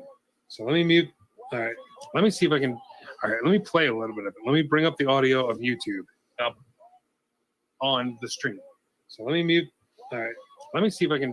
All right, let me play a little bit of it. Let me bring up the audio of YouTube up on the stream. All it's doing is looping. All right, let me see if I can. All right, let me play a little. That doesn't work because I have to shut up, but it's not letting me shut up. All it's doing is looping. All right, let me see if I. Okay. But I can hear it. I can hear it a little bit in the background, but it's not so much that it's like, oh, that's clearly the WWE show that you're watching. You know what I mean? Like, so why? I don't get it. Like, I'm not allowed to watch the show off camera. But you can hear it a little bit in the background, so that's going to get a claim. I'm interested to see what YouTube does, man. What is YouTube going to do? Are they going to demonetize this video because of that? Because they can hear just a little tiny bit in the background? It's crazy. It's crazy. This video is not making money. Do you understand? It's never going to make money. Not that many people watch it. It doesn't matter how many subscribers I have. That was cool. That looked brutal. But what is that? Belly to belly, I guess. It was almost a power slam into the barricade.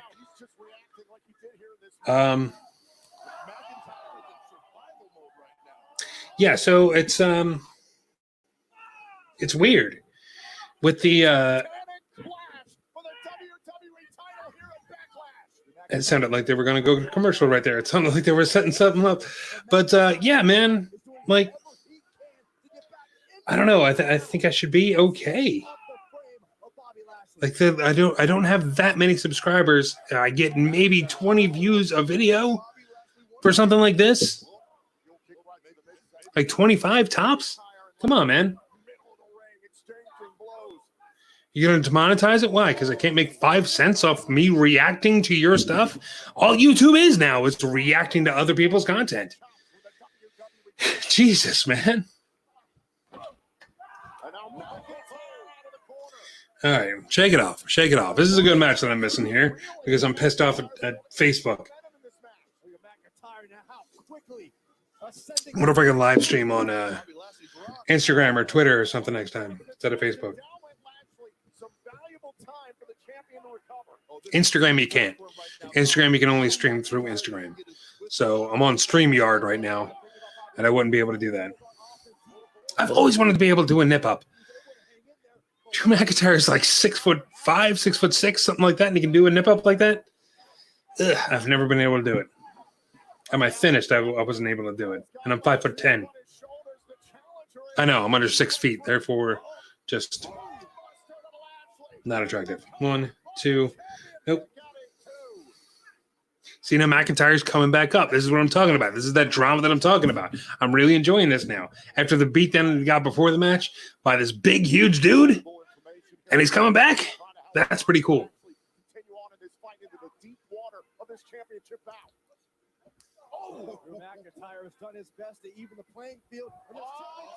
Nice. Pardon me. God, the carbonation with the soda. I'm sorry. This is why I missed the big gulps. I used to get the big gulps from 7-Eleven or Wawa or something like that. Now I'm on the cans, and it's a little over-carbonated. But that Spine Buster, awesome. That's Ron Simmons style. I love that.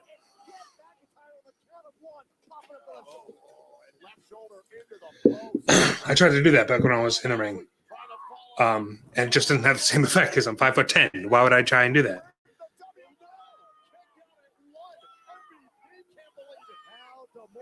I tried to be like a Jimmy Ember Neidhart, like roughneck, like a Rhino type of person. RHY, you know. Rhino, ECW, you know, Rhino. But it didn't work out. I'm just too short. If I was thinner, I would go for a Benoit type of thing. But whatever. Why am I talking about my old in-ring stuff? That's stupid. Didn't work. We almost got a full Nelson here. I like that he's using the full Nelson now. I hope that nobody kicks out of this. So far, it's been putting everybody down. He doesn't have it locked in right now, so it doesn't count. But, like, if he builds and builds and builds that nobody can get out of it once he has it locked on, and that goes all the way to WrestleMania, and you get somebody like a Braun Strowman or even Drew McIntyre at WrestleMania, and he powers out of that crowd's going to go nuts. And there's going to actually be a crowd, so it'll be worth it.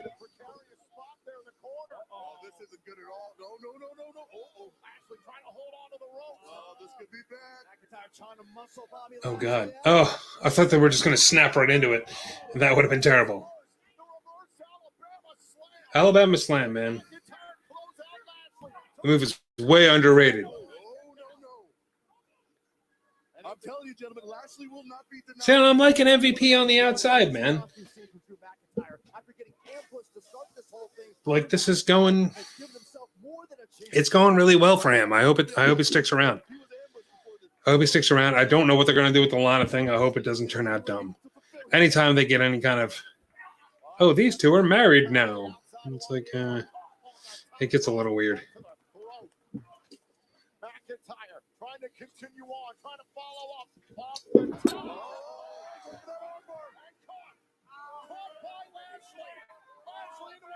Lashley needs to cross his legs over. Trap that arm. Because right now it's just sitting there and there's no reason that he can't use that arm. Bobby Lashley is absolutely cranking on that neck, and Drew McIntyre doing everything he can to power out of it. Still effective, though, obviously. Oh, God.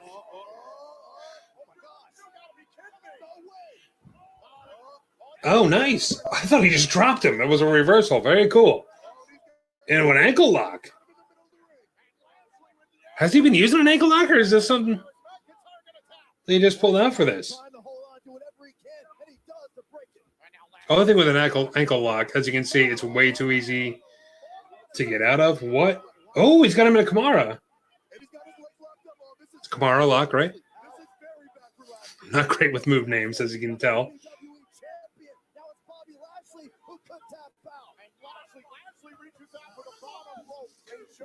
It's a good match so far, man.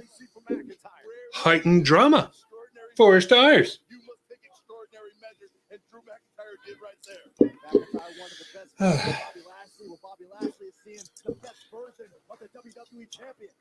going to build a tower out of my empty Diet Coke cans.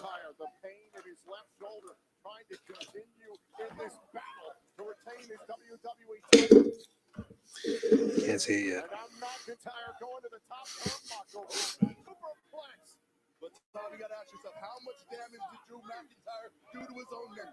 They're starting a fight forever chant.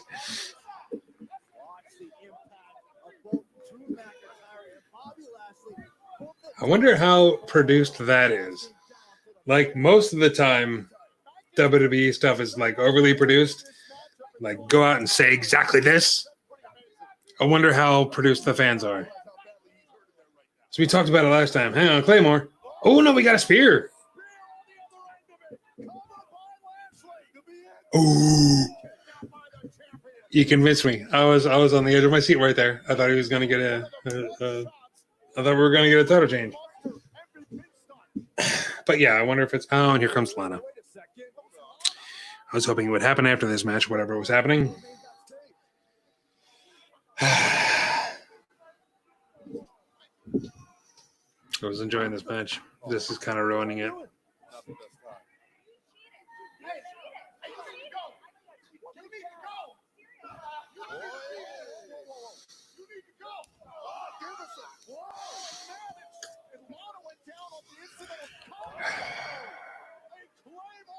And a Claymore by Lashley.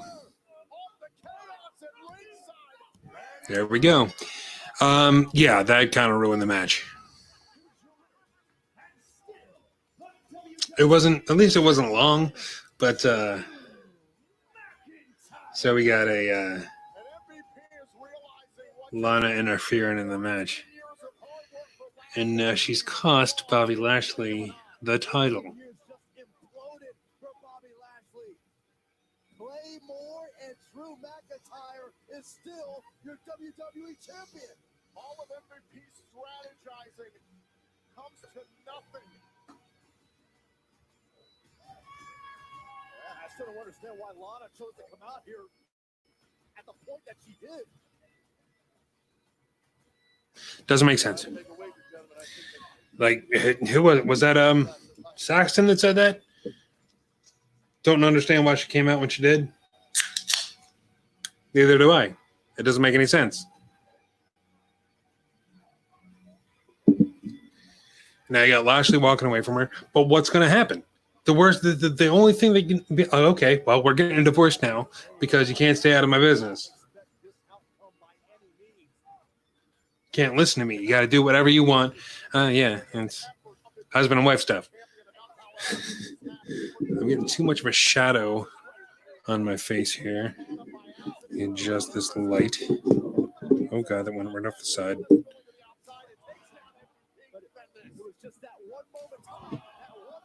Yeah, it's not bad. But yeah, so if they get divorced, then what? Does she go and find somebody else? Who? Is she turning face? Lana? Face? I don't know. I can't see that happening.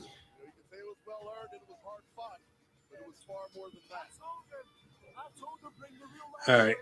I need to be talking over this because apparently it's all copyrighted. I mean, I knew it was all copyrighted, but, you know, you're welcome. Don't kiss me. Yeah,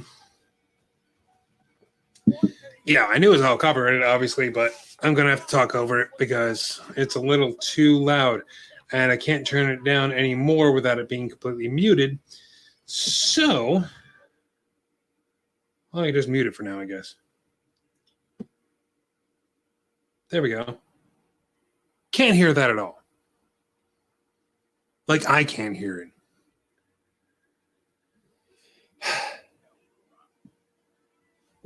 You can hear that something's on. There's no way to... I have to figure out a way. You know what? What if I hook the... I'm just thinking out loud here now. What if I hook the PlayStation up to this TV? To this, because it's not a monitor, it's just a small TV. But what if I hook the PlayStation up to it, play it through that, disconnect the connection so I'm not sharing the screen and it's just coming through this television? Right? That should work. Then I should be able to play it. You'd still hear it a little bit in the background, but it'll be more muffled because it'd be coming through the television speakers and not this speaker. Will that work? How do people react to stuff that's copyrighted? I see it online all the time. There's a guy I watch, I forget what his name is, but he's watching like Metallica videos and stuff like that, and he's reacting to them, and I'm like, how do you do that and make money? How do you not get demonetized? How do they not just rip your channel right off YouTube? I don't get it. My dumb hair. Like, it looks like I'm going way more bald than I am. What is happening? Look at this.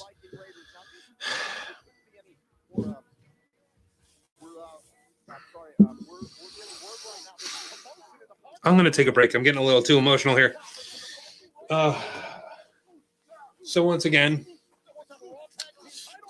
please enjoy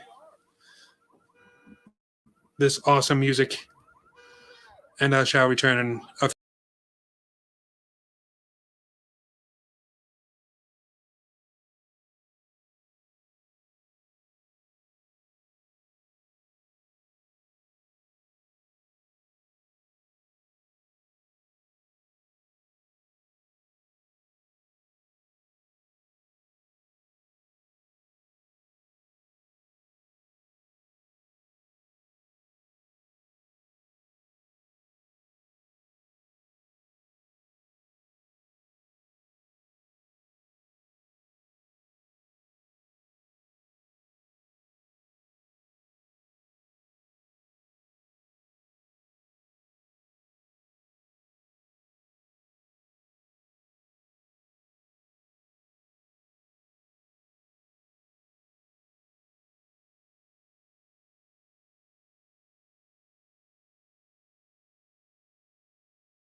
Well, I'm definitely getting flagged for that one. I didn't know this was going to be a cinematic match. I would have stuck around for that.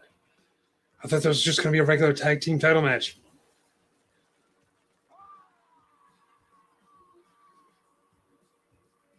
Damn it, I missed everything. Why are they fighting ninjas? Oh, man, I missed it. Whatever they're doing, I missed it. Damn it. Yo, someone in the comments, tell me what they're doing.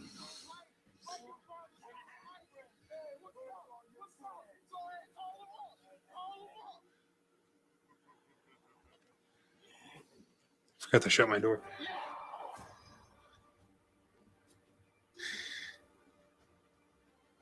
Are they a four-man team now? They're the Viking Prophets?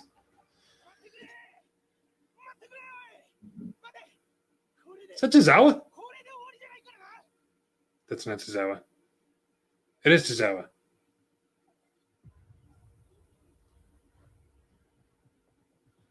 What is happening?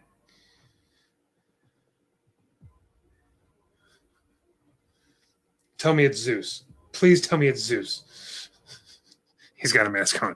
That would be great if he pulled that mask off and it was Zeus.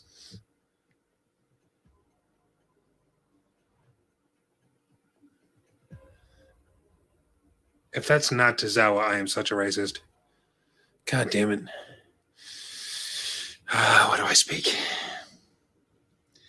Is he using the Force for a chicken leg?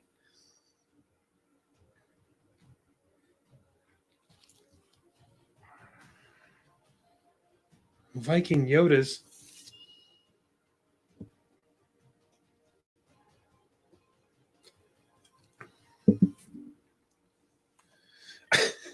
What is happening? Oh my God.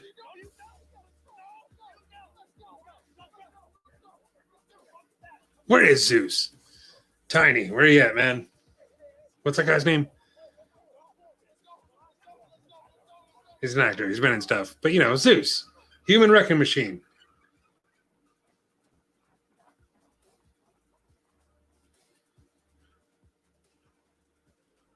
Well, that's what you get when you eat a bunch of chicken and then start to run. Turkey. Chicken, whatever.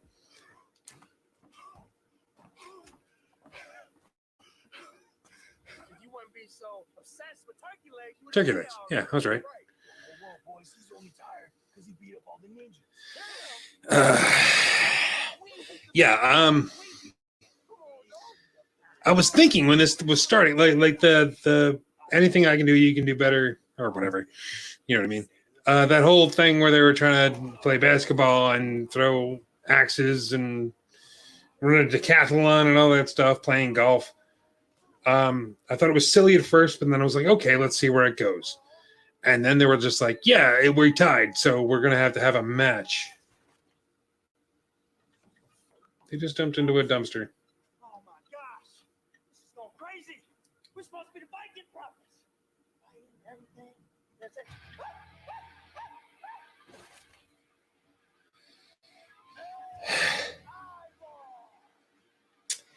And then now there's this.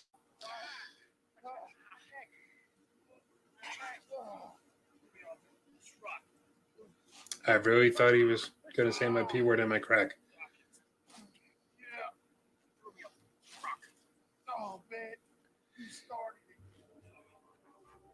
Oh my goodness, it's not over.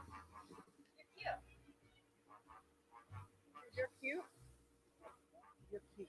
Oh, you are cute. You? Not so much. Not so much. Did you? Not so much. Not so much.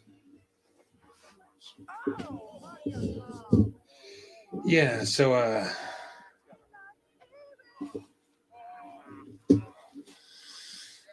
this is happening. Jessica! You're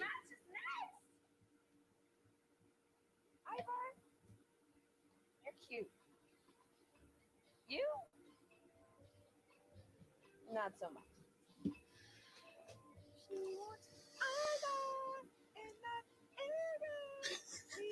Okay.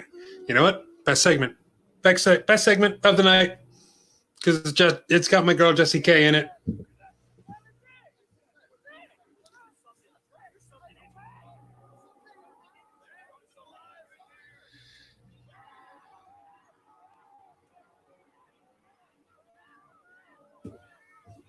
There's a trash monster. There's a trash monster.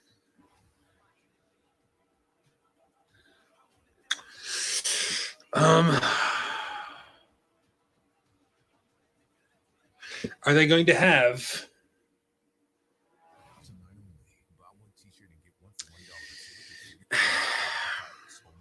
Are they going to have a tag match now? I'm serious. Why didn't they just have the match? Was my point. It's like, why have all this stuff if you're just going to tie, and then all these backstage segments, you're just going to tie. You're just going to have a match anyways. And then they had that. I don't know if they're actually going to have a match now. Viking Profits. I haven't seen this Undertaker thing that's been on the network. A lot of people are saying it's really good. Always been a fan of The Undertaker since his debut. The Last Ride. I don't know how many chapters they're going to be. They're on chapter 4 now. I was going to wait until it's all said and done. Wait till it's, wait till they have all the chapters, then I'll watch the whole thing. I'll binge watch it. So we'll see. Is this leading up to a retirement? We thought several times that this was going to lead up to some kind of retirement. With how many times how many times we're going to see a retirement match with The Undertaker that they don't call a retirement match? Like, what was it? WrestleMania 32, I think, with Roman Reigns. Left all his gear in the ring. Everybody was like, oh, okay, he's done. And then he wasn't done. So we'll see. I don't know what the AJ Styles thing at this year's WrestleMania, if that had anything to do with anything, with him retiring. He could do this forever, pretty much, as long as he can still walk. You know what I mean? If he can still go, then let him go, man. Yeah, I didn't get to see a lot of this Andrade and Apollo Crews match. Pardon me. I was going through. Jesus. I was going through a lot with the trying to get the stream together, trying to get the lights just right, trying to get the internet just right. And obviously, I failed at that. But I don't know, man. So I guess we're not going to get that title match. Let me flip this around, get that ticker off. So what do we got left? We still got Edge and Randy Orton. We've had both heavyweight championship matches. I haven't seen The Greatest Showman. I heard it's a terrible movie, but an awesome soundtrack. I should just download the soundtrack and listen to that. Yeah, I think Edge and Randy Orton is the only match left. And I don't think this is going to be one of those cinematic matches. I think they're actually just going to have a regular match. So good for them. But we'll see. We are still on YouTube, which is good. We haven't been kicked off of there yet. We got kicked off of Facebook if you're just joining us. Yeah, it's a little rough.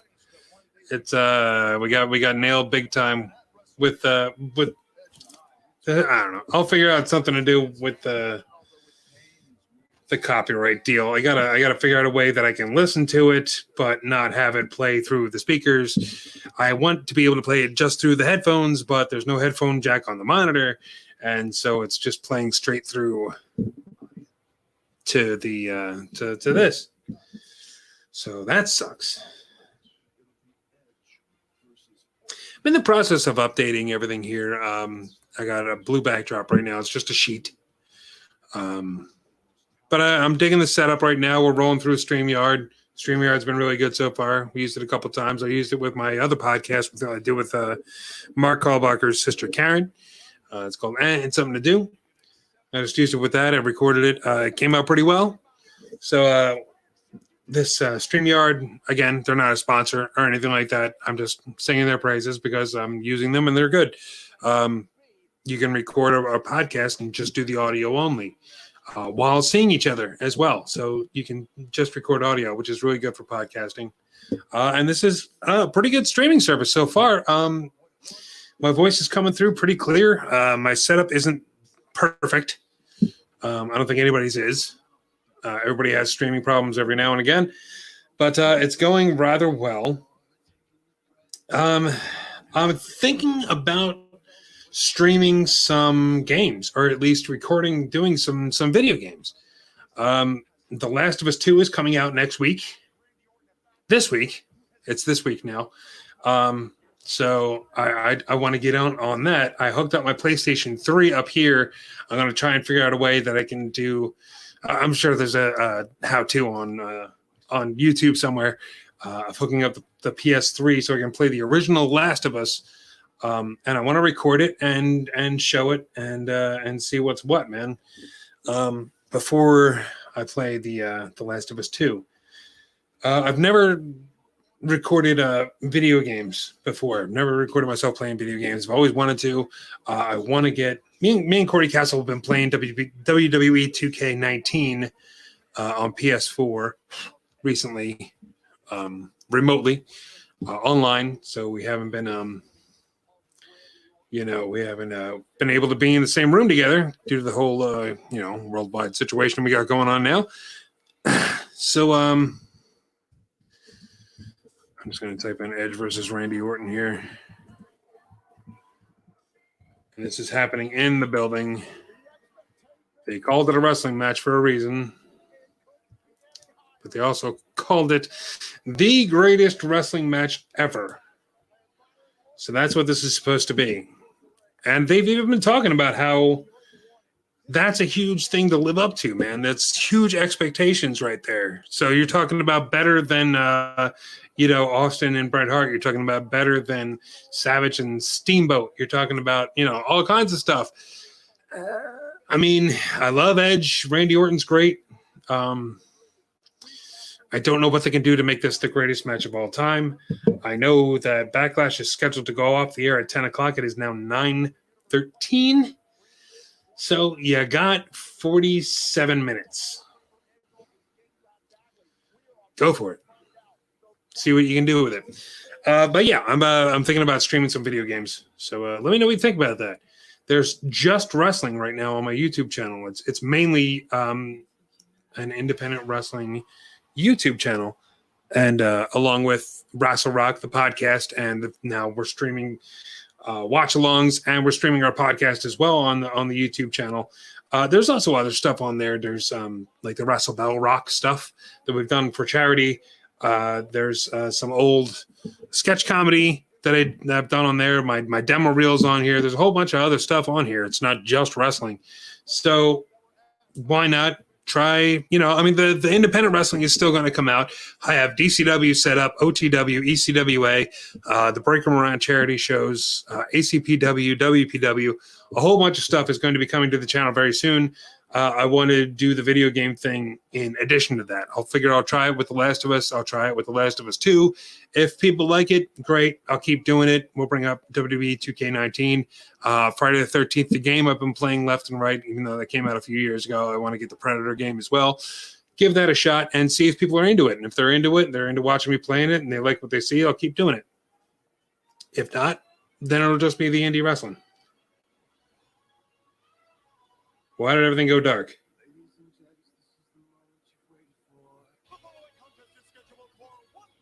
Finkel.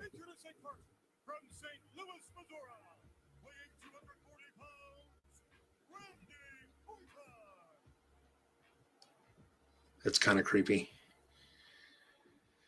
I mean, they I'm sure he's introduced him to both of them more than once. It's a nice little, you know what? That's a nice little tribute to Howard Finkel. He should be introducing this match.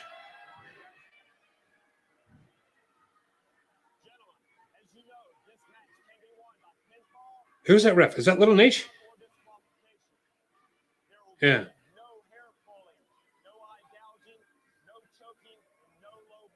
All right, they're going old school with this. I'm digging this camera angle right now. I'll tell you that. I'm digging that the referee's wearing a blue shirt and a black bow tie.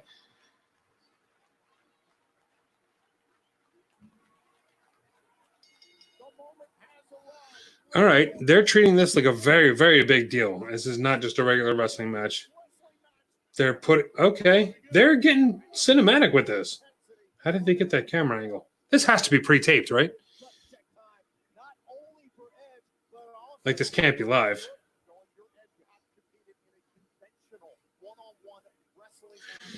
So, yeah, I'm very interested in the outcome of this. I want to see everything that they do. How much wrestling is going to be involved here? They just had a tie-up, but it was just a, Orton throwing Edge off. Are they going to get into chain wrestling? Or are they going to get into, like, a catch-as-catch-can type of thing? More technical with it. Because mainly with Edge and Randy Orton, we've seen them, their wrestling style, it's not technical at all. So let's see what they can actually do here. Very curious about it.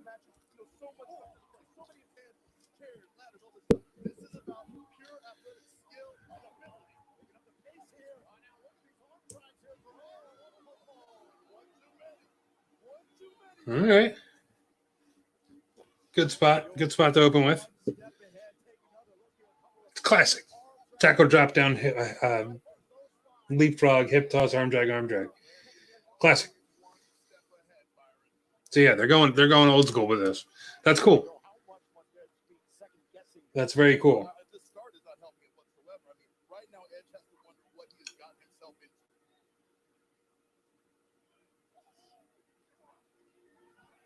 I'm really surprised that they continued with the promotion of this is going to be the greatest wrestling match ever. They're billing it as that. They're not just saying it like, oh, this is going to be. No, this will be the greatest wrestling match ever. And I'm not saying that it won't be, but that's huge expectations, man. How do you even try to live up to that?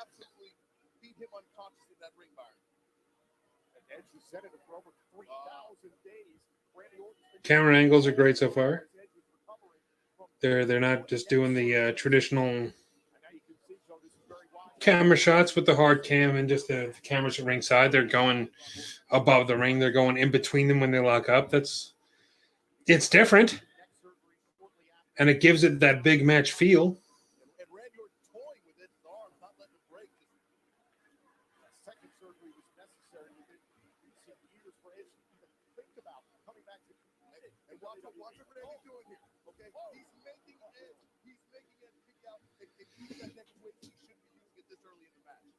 I like what Orton's doing here. He's trying to out wrestle him, and he's showing Edge that he's out wrestling him. That's good. That's head games right there. This is so far really good. We're still in the very beginning of it, but I'm digging it so far.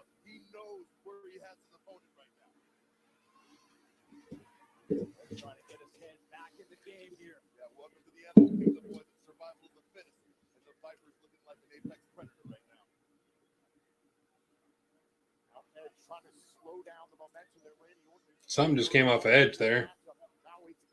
I don't know if that was a pad or tape or what.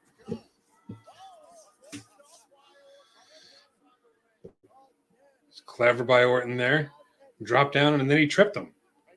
That's the whole purpose of a drop down, by the way. A lot of people just see a drop down as a regular, it's like, oh, it's a tradition. It's a transition. So you whip the guy out the ropes, you drop down just so you can make him hit the ropes again. No, the drop down is supposed to trip your opponent as he's running the ropes. That's the whole purpose of a drop down. And we just saw it right there. Edge tripped and he went outside the ring. He's being out wrestled right now.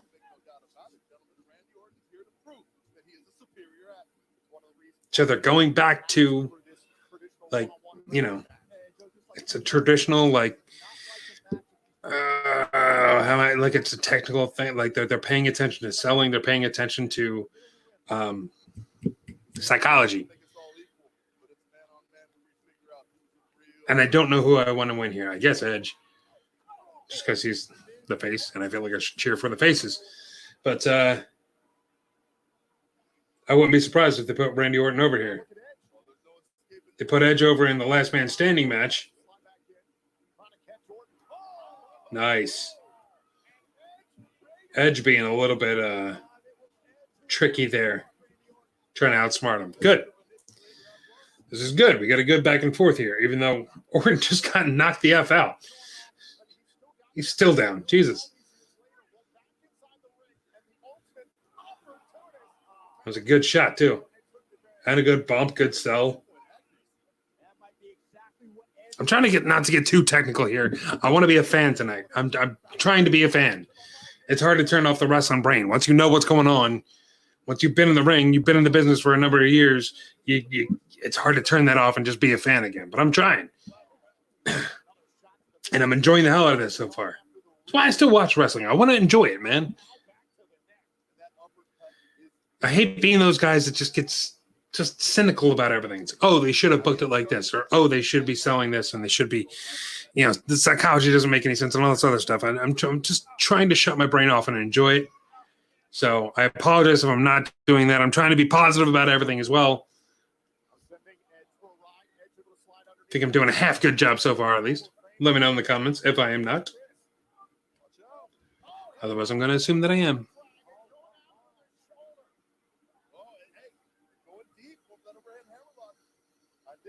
Looking good so far. They're wrestling right now. This is wrestling. There should be a "This is wrestling" chant happening right now. I'm upset that it's not. If we don't hear one by the end of the night, I'll be very upset.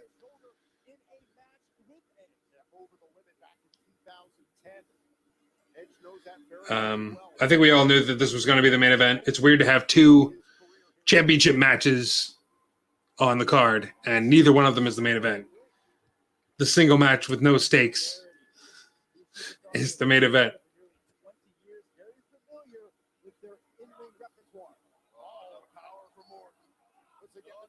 But seriously, in the past 20 years, like these two have been some of the greatest. So it's hard to not book this as the main event. You know what I mean? Turning off my fan again. Hopefully I don't sweat to death. So many lights. I need to get some kind of soft coaster so you just don't hear every time I put it down my drink.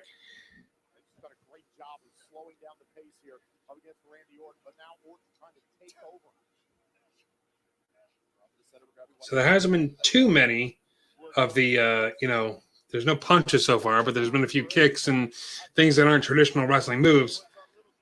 But as pretty much so far, they've been just wrestling.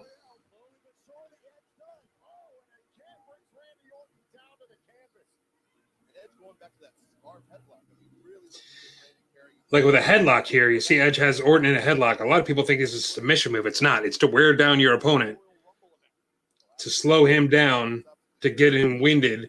Like Edge was laying across Randy Orton. It's laying on the lungs, making it hard for Randy Orton to breathe. Like, this is really good psychology. This is really good. So when you go on Twitter and they're saying that it was boring and it was too slow-paced, tell them that they're wrong. Because this is what wrestling is. Traditionally, this is what wrestling is. And everything they're doing so far has made sense.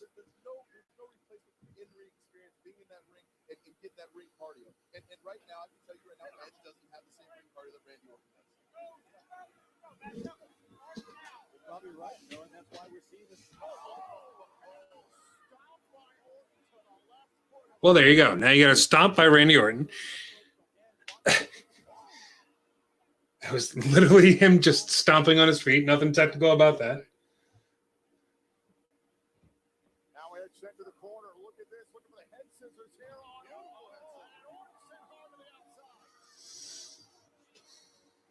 And we're seeing a little bit of Edge's style of wrestling. With the head scissors to the outside. It's a little too high fly for Edge, but it's It's in his wheelhouse.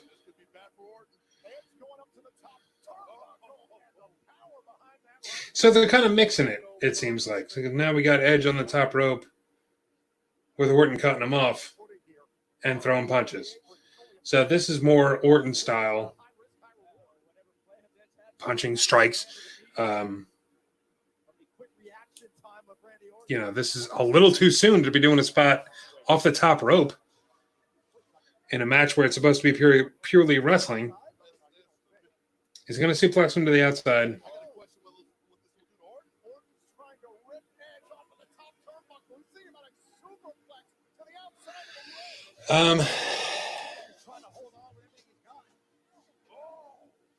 Yeah, it changed quickly, didn't it?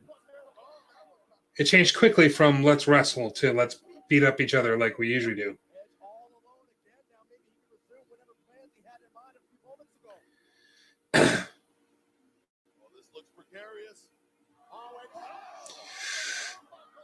So I think Edge would have gotten hurt more there. Even though he was the one dishing out the clothesline, he's the one that landed on the floor, and Orton is bleeding like a stuck pig. How? He took a clothesline. When did he get busted open? Oh, the headbutt.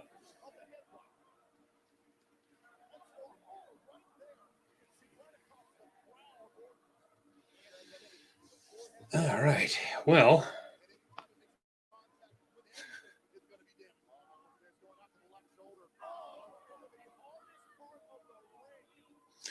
they've really put over the fact that the ring apron is the hardest part of the ring, and I hate that. I hate that with a passion because that means the center of the ring is the softest part of the ring, and that's where most of the action takes place. So why would you care?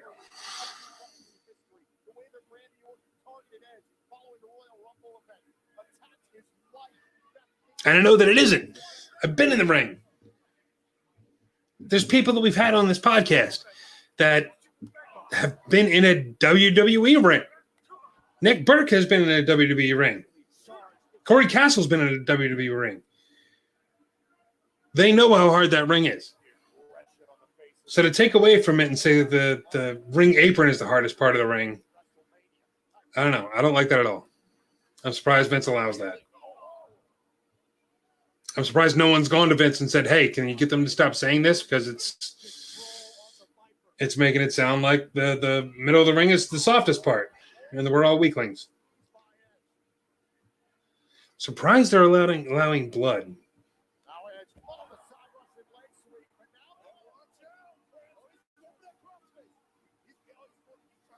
Like, usually they stop this stuff right away.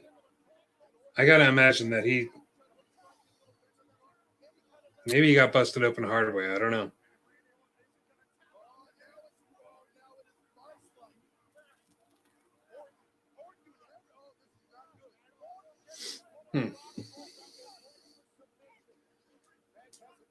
I mean, they don't usually allow blood when there's not a pandemic.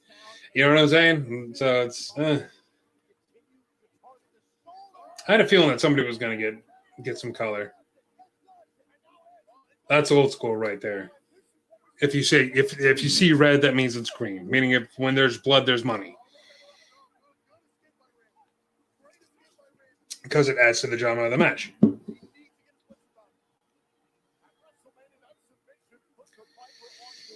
Edge needs to shave his face more. But just when he has that gray stubble, just he looks so much older. So when he's winded in the ring, he looks like a winded old man.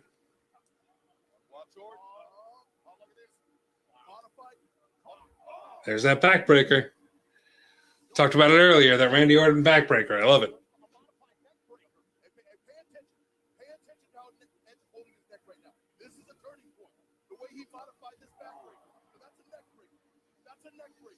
They keep on saying, I guess. Yeah, okay, yeah. Wow. I'm glad they replayed that. Yeah, it was a modified into a neck breaker. And with Edge's surgically repaired neck, it makes sense. There you go, man. They're doing a really good job with this match. They're making sure everything makes sense. Sometimes you watch wrestling and you're like, why are they doing that? I did it earlier today. Why is Lana out there? It doesn't make any sense. But this is they're doing very well with it. And they got time. They got time left to drag this out and to really build that drama. And I don't know if they're pumping in sounds or not. Audience reactions, because I know they don't have that many people in the crowd, but it sounds like there's a lot of people in the crowd. Like, it really looks like there's just one row at ringside, but it sounds like they have the entire floor filled.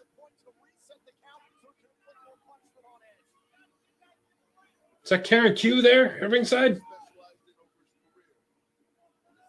She's on the channel. Check her out, Karen Q. I don't know what matches I have of hers. If I don't have anything posted yet, I will soon. I know I filmed a bunch of her in ECWA with Deonna Purrazzo and a couple different people.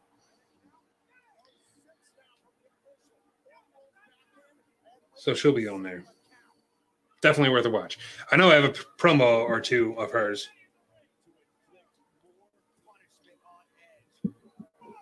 She's good.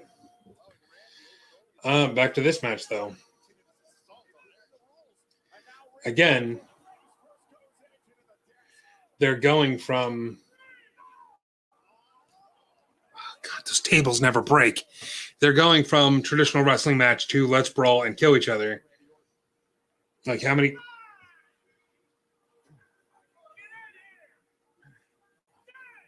I could not hear what was whispered there, but that was really creepy. Yeah, how many times we've seen Randy Orton go to a table, start pulling it apart, and try and put somebody through it, do an RKO through the table or something like that.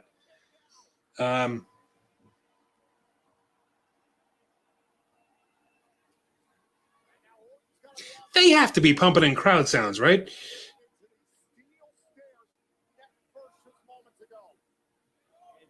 I have the volume low because it's going to get copyright claimed all over the place, but it really sounds like there's a full crowd in there.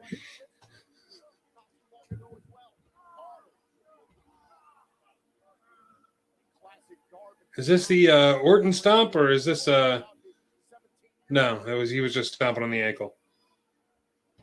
Oh, never mind, he's stomping on the hand now. Stomp to the head, and we got the Orton stomp. This right here, this is where Randy Orton is at No? his best. Picking him up? His opponent is weak. When he is wavering, Nope, just scraping his head against your boot. All right. I think the traditional wrestling match part is over.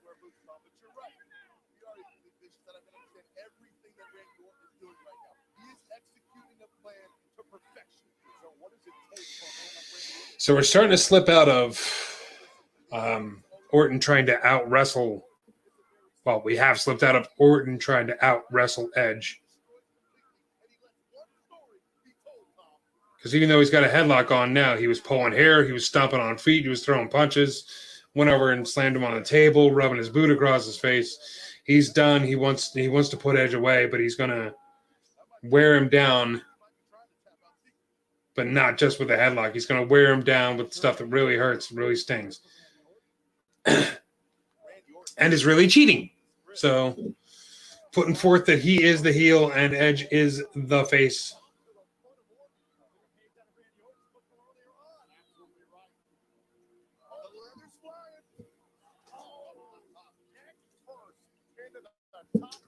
Really working over the fact that Edge has a surgically repaired neck here. Smacking him on the back of the head, using neck breakers and stuff like that. I dug the build-up of this match because it wasn't... The build-up to the match at WrestleMania was all like, you came back and you shouldn't have, and I'm putting you out because I love you and I don't want you to get hurt more. So I have to hurt you to save you, which is weird, but it made sense. It made way more sense than I'm explaining it. This match was just like, you beat me at WrestleMania, so I want to wrestle you now. Let's not fight in the back and on top of trucks and stuff like that. Let's get in the ring and see who's the better wrestler. And that's pretty much the entire storyline. Is let's just wrestle.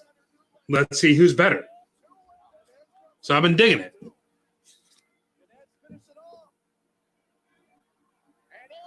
Edge with the three amigos there. From, made famous by Eddie Guerrero. I'm starting to sweat again. I don't know why I bother turning off the fan. See, this fan runs on D batteries, and I'm not trying to replace 6 D batteries all the time. I'll turn it back on. Make it a little cooler. We're getting to the point on a Sunday night where people in this house have to go to sleep. So I have to be a little quieter, even though I was being pretty quiet to begin with.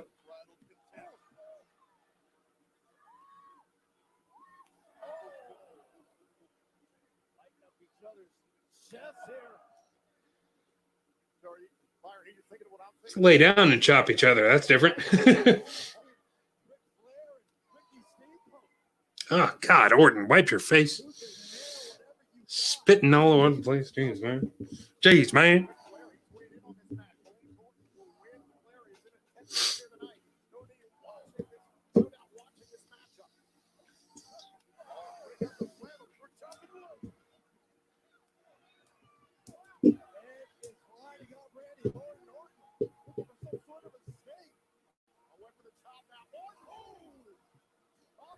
It's a nice drop kick.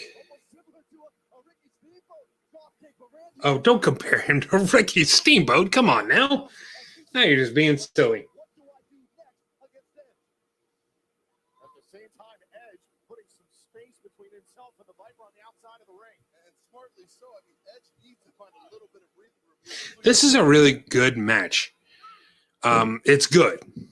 It's not great. Not yet. And I have a feeling that they're going to build this up and make it great. It might have match of the year. Maybe if they really pump it up. I don't see them pulling out the greatest match of all time.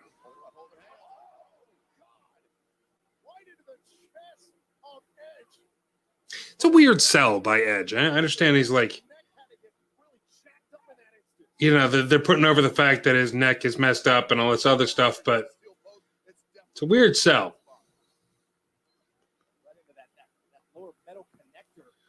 He does that a lot. It's like, Look at Edge right now. That's not good. I don't know. That's not a man who's 100% present in the moment. He's been doing that since he's been back. It's weird.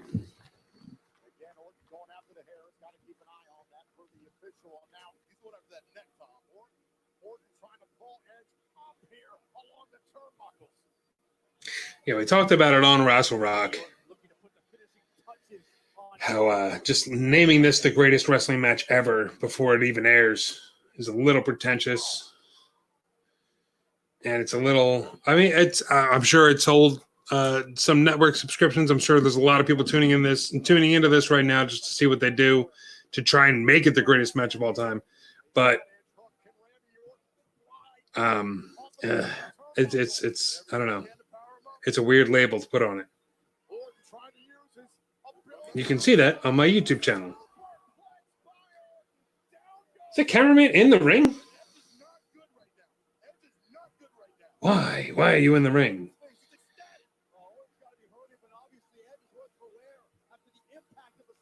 I mean, that's just weird to put a cameraman in the ring.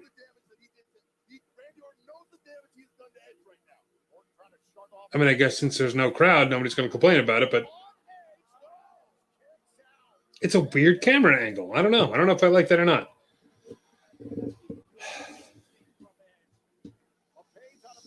Like, look, this replay right here almost knocked the damn cameraman over. Because it's hard to hold a 15-pound camera or 20 pounds or whatever it is while the ground under your feet is shaking. So I don't know. It's a weird angle. My allergies are coming back. No! I can't see! Ugh.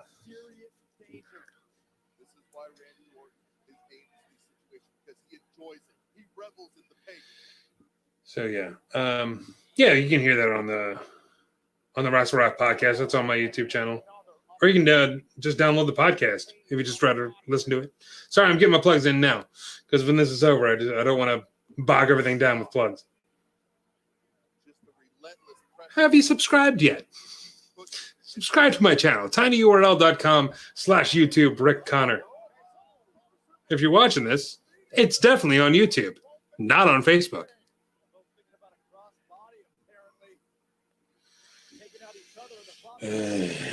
But yeah, subscribe, please. Ring that bell for the notifications. Leave some comments. Smash that like button. I'm sorry. Okay, we're good.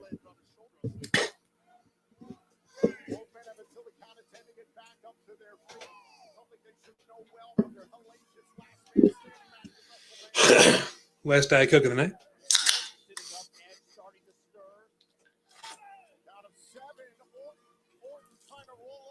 Yes, I drink a lot of Coke. I do not drink a lot of water. It's just how I am. I don't think I'm ever going to drink a lot of water.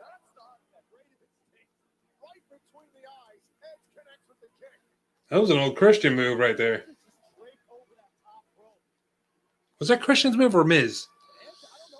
Or Jericho? I'm pretty sure it was Christian that I first saw do that.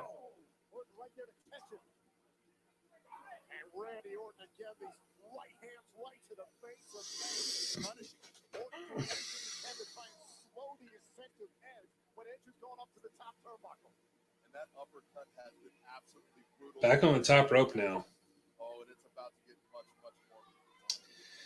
Oh gosh, off the top of the DDT. Okay. Executioner, that's what they call it. I knew Edge had a DDT as well. I couldn't remember the name of it. Who else had that? The jumping DDT or the lifting DDT or whatever. Was it Gangrel? I mean, a lot of people have had it, but I'm just trying to figure out where I saw it first. Ooh, that was close. Watch this again. Randy Orton went for his patent equipment DDT. And what a response by Edge with the DDT.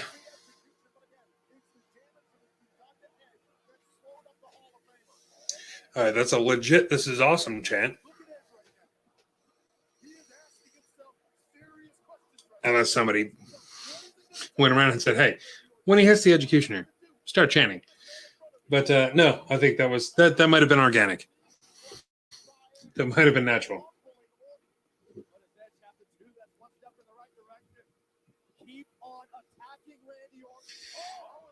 Nice knee to the face.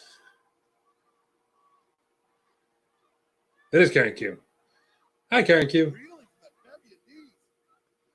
I hope they put you on television wrestling pretty soon. I think she's been in Mae Young Classic, maybe. Pretty sure. Yo, if the people at ringside, I know they're students and I know they're at the Performance Center and they're part of NXT and all this other stuff. If they're not legitimately into this match, then they're great actors. Because they really look like they're really into this match. And they should be. This is a really good match. Crossbody, very nice. Not enough to get the 3. Obviously, it's a crossbody. Calm down, lady. Has a crossbody ever put anybody away? I'm sure it has, like back in the late 80s, early 90s or something like that. Just trying to think of like I've seen it where the crossbody hits and then they do the momentum carries the heel over and the heel gets the cover. I'm just trying to think of a crossbody. Has a crossbody ever been the finish? And not for somebody, if it's like Jimmy Snuka or somebody that has it as their finish, that's one thing. And I'm not talking about like a frog splash or something like that with Rob Van Dam. I'm talking about like we just saw a crossbody block, 1, 2, 3.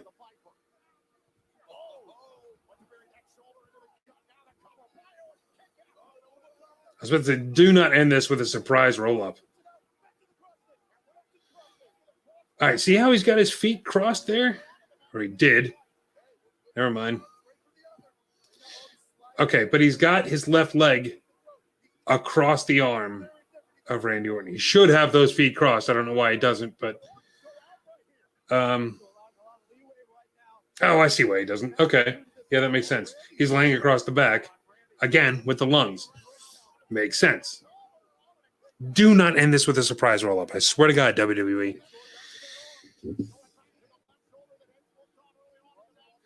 Trying to get that crossface in.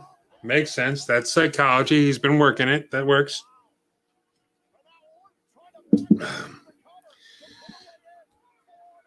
So Edge hasn't had too many matches since he's been back. He returned at the Royal Rumble, and then he had the match at WrestleMania. Right? I don't think he's had another match since or before. Right? Royal Rumble to WrestleMania, he hasn't had a match. It's just been those two, right? Yeah, because after the Royal Rumble, Orton put him out. They didn't come back until WrestleMania. So this is only his third match back. What is his finish now? Is he using a different finish? Because I think... What was the finish at WrestleMania? I feel like he threw him off a truck or something. I don't remember. But I mean, I know he used to use the spear. I wonder if he's still doing that or if he's using that crossface as his finish now.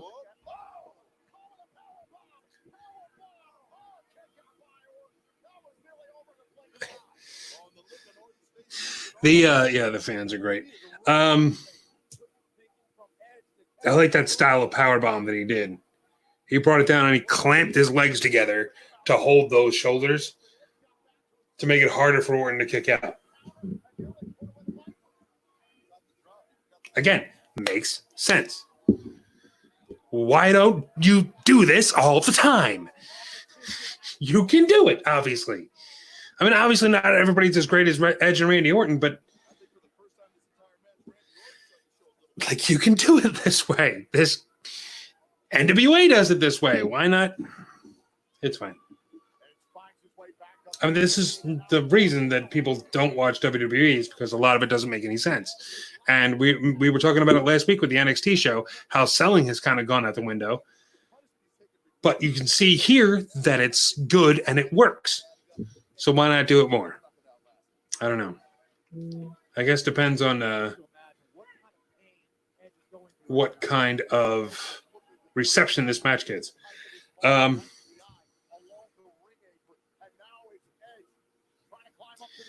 It's not great so far. So far, started out great, but now it's kind of look at that camera work. How do you get that angle? How do you get that angle? I'd be scared to death, and it's like because he was right under Edge's face. I'd be scared to death that he was going to get dropped on my camera. I don't know, but yeah. It started out great. Love the wrestling, love the psychology. It's starting to break down into a typical Edge and Randy Orton match. Like their styles are really starting to show. Like the stuff that we've been seeing over the last, 20 years or so, that's starting to really come out now.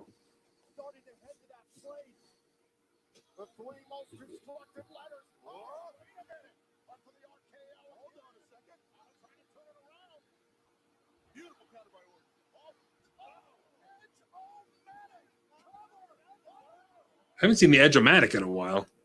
But again, this is his third match back. I forgot about the Edge-O-Matic. Remember when Edge was so cool? He just had all these moves. Named a whole Edgecutioner, Edge-O-Matic. Back when he didn't know what the hell they used as a finish.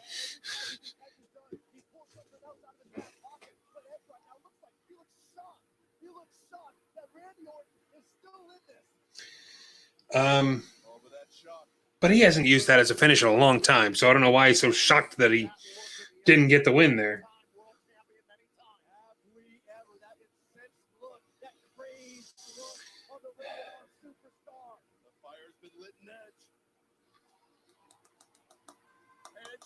Surprised Edge grew his hair back out. Just my own thoughts and musings. Setting up for that spear. I guess he is using the spear for his finish. Is he going to hit it? Nope. And, oh, he went for the RKO. I thought that was coming. Unprettier. I thought he was going to go for a backslide, but he hit the unprettier. 1, 2. If he would have got that, I think we would have seen Christian just appear magically out of nowhere.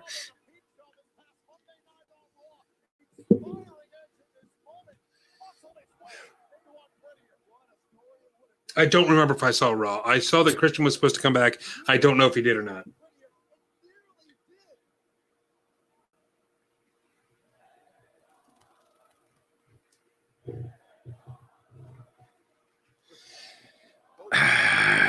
It's good to at least hear a crowd. If they're pumping that in, you know what? Good for them.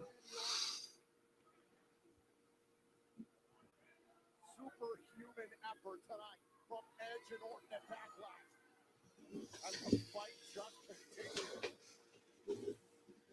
Who is that girl in the dreads? I feel like I've seen her on NXT before. Oh, he got that across the chest. That can really hurt. People ask a lot, what are the ropes made out of? Rope. They're made out of rope. The ropes are made out of rope. It's just tape around the rope to give it color and to not have, people burning themselves on the... Rope burns are a real thing. And it hurts like hell. But yeah, they're made out of rope. So getting dropped on rope freaking hurts.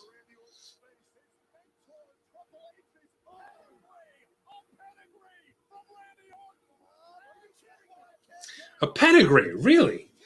So we've seen an unprettier and we've seen a pedigree.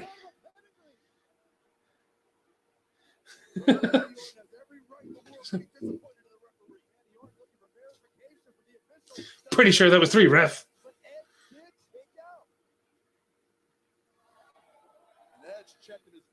Why are you checking your teeth? That's gross. What? Just the spit strings coming off. That's gross.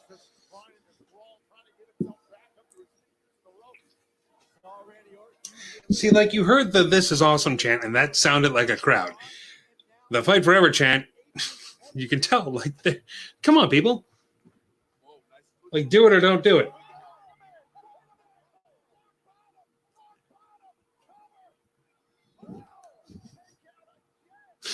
Why is this happening? It's a rock bottom. And they called it a rock bottom.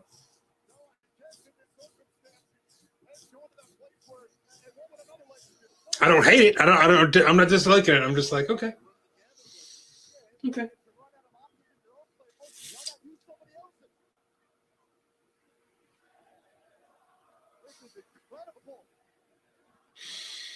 Rock bottom. You know what's coming next.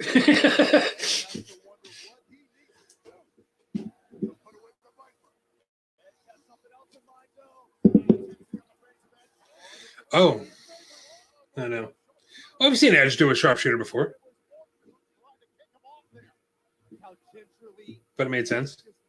Come on. Stunner. Come on. Gotta see it. Gotta see it. And now he's going for a backslide. Okay. That's what I thought he was going for before. Unless he's going for that unprettier again, but I don't think that's how you go into it. Ah! That was good. Kicked him right in the back of the leg. Made a lot of sense. European uppercut. Now you're doing some Cesaro's moves. You're just going to steal everybody's moves until you win. Watch this again. Randy Orton rattling the spine, the neck of Edge. Not a great European uppercut, but those moves are hard to do, believe it or not. Pardon me.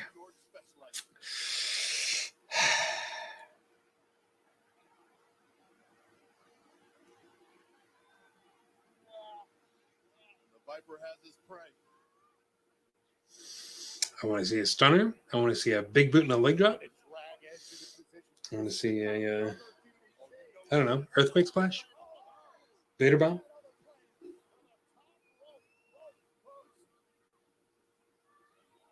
But we haven't seen a spear or an RKO yet.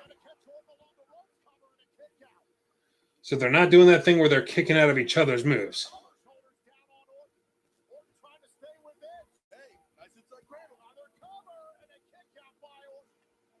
There's the RKO.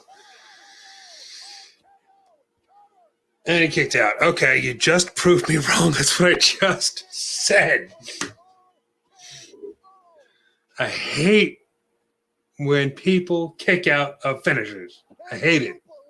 I hate it.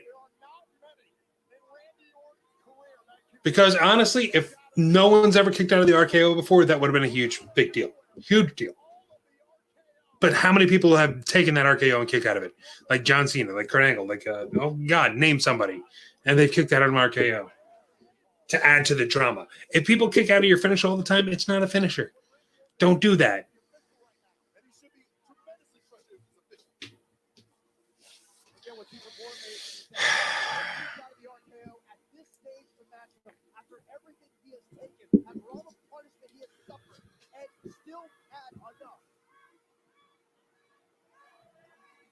This right here, gentlemen.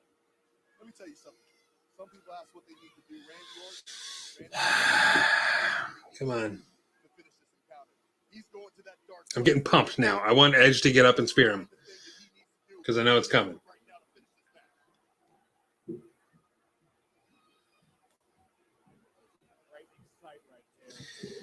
Oh, man. So, you know, what is Orton doing here? He should be on him right now. Oh, is he backing up for a spear himself? He's going to steal Edge's move, huh?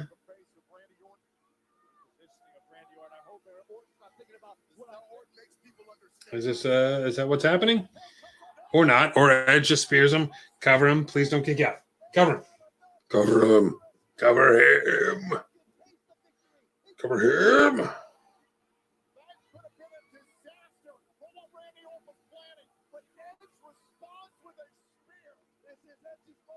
Is he going for another one?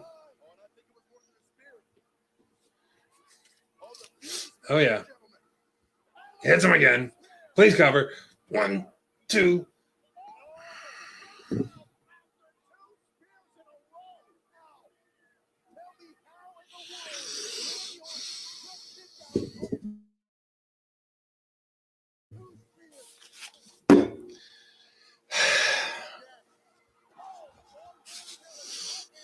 It's all right. Still positive. Still a good match. Stop stepping on each other's finisher and pretending that it's just drama. It's not good. Because people have kicked out plenty of spears before. Jesus, John Cena did it when Edge cashed in the Money in the Bank, the first Money in the Bank. After John Cena just got beaten and bloodied in the Elimination Chamber. Edge comes in, hits him with a spear, and he kicks out. Had him hit him with another spear. Now Randy Orton just took 2 spears and still kicked out. What's that tell you? The finisher doesn't get the job done. That means it's not a finisher. Sorry, but that's taking away from this match for me.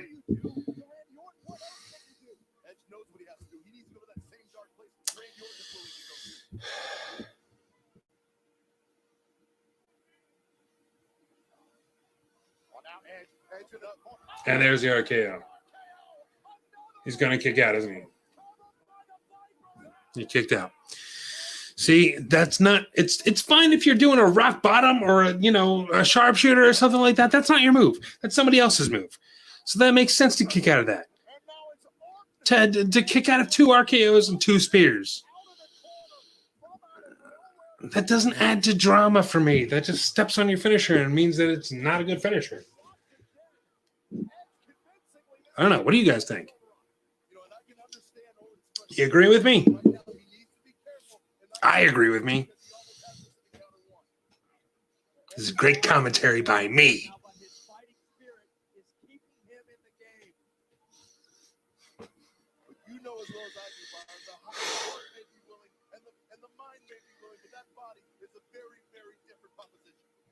I need a more comfortable chair in here. My ass is sore. FYI.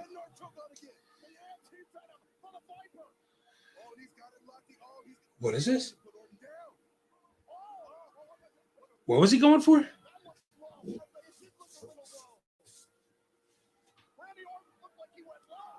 Oh, there's the punt. Okay, come on. And it's a 3 count. Okay. At least he hit him with a different finisher. And that put him away.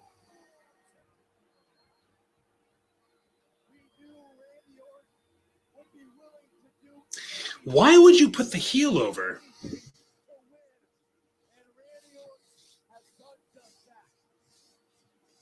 Why would you put the heel over? Because now everybody that hates the heel is going to hate this match.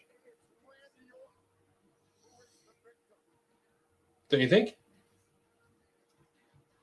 Edge needs to shave his chest, dude. Jesus Christ. I was trying not to say anything, but damn, dude. Like, you're stepping into old school Scott Hall territory. Like, come on.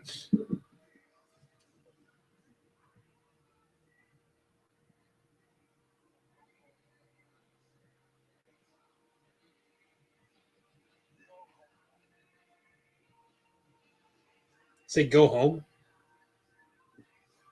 I can't hear what he's whispering. I have to talk over this because it's the copyrighted music. This is probably what the stuff that's getting claimed. This is why I'm not allowed on Facebook.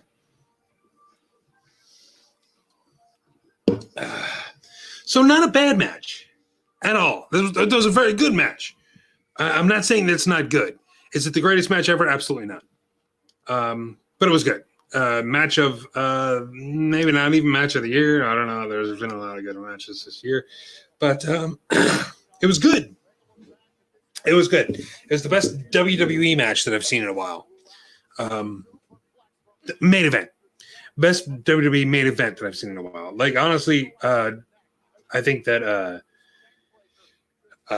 Daniel Bryan and Drew Gulak, I think that was better. You know what? Daniel Bryan and AJ Styles this past Friday on SmackDown, I thought that was a better match than this.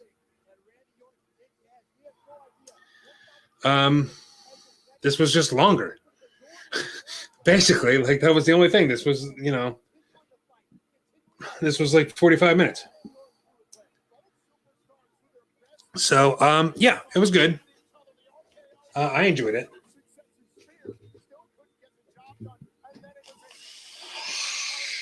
Yeah, the only problem I have with this match is the the whole kicking out of each other's finishers thing. That's a thing that's been going on for a long time, since the late 90s, I believe. A lot of people have been doing that, just kicking out of each other's finishers. I don't like it. I really don't like that. But other than that, everything was great. Everything else made sense. It made sense to end it with a punt. I don't agree with Randy Orton going over, only because they've labeled it the greatest match ever, the greatest wrestling match ever. And in the greatest wrestling match ever, you don't have a heel go over, because fans are going to look at that. Fans, I'm talking about, like, I don't want to call them marks because it's a little derogatory, but I'm talking about the people that really buy into it, that really don't like Randy Orton because he's a bad guy, that really like Edge because he's a good guy. Those people, man, they're going to look at this and be like, well, I don't like this match because the wrong person won. We, as wrestling fans, people that are in the business, people that are in the know, even smart marks, again, a little derogatory, but the smart marks are looking at it and going, okay, not a bad match. You know what I mean? I don't think this is a Matt classic that they wanted it to be. They're pulling in a stretcher. See, now they really sell the punt thing. I don't think anybody's ever kicked out of the punt. So why doesn't he just have that as his finisher? But then they're also overselling the fact that this puts people in the hospital and concusses them, and So I don't know, man. Yeah, Edge is refusing the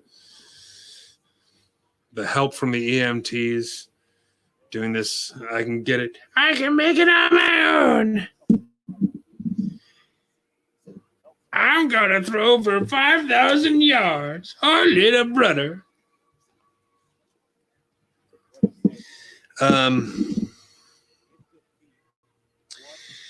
Is this supposed to be a respect thing going back and forth? Why is Orton still on the entranceway?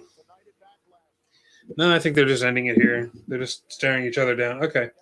Well, let me get this off the screen here, and we'll go over a few things here.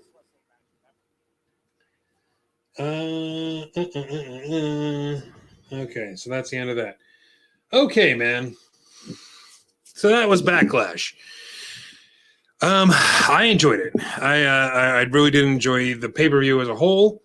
There was some stuff, I've been talking about it, I didn't enjoy.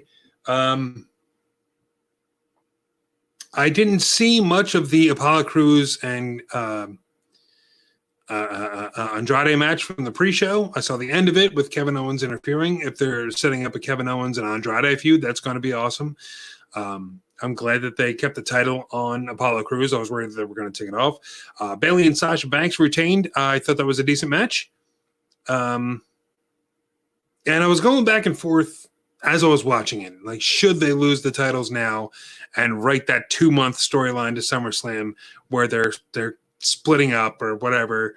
I thought that if you let me get this ticker thing off here. There we go. I thought that if you have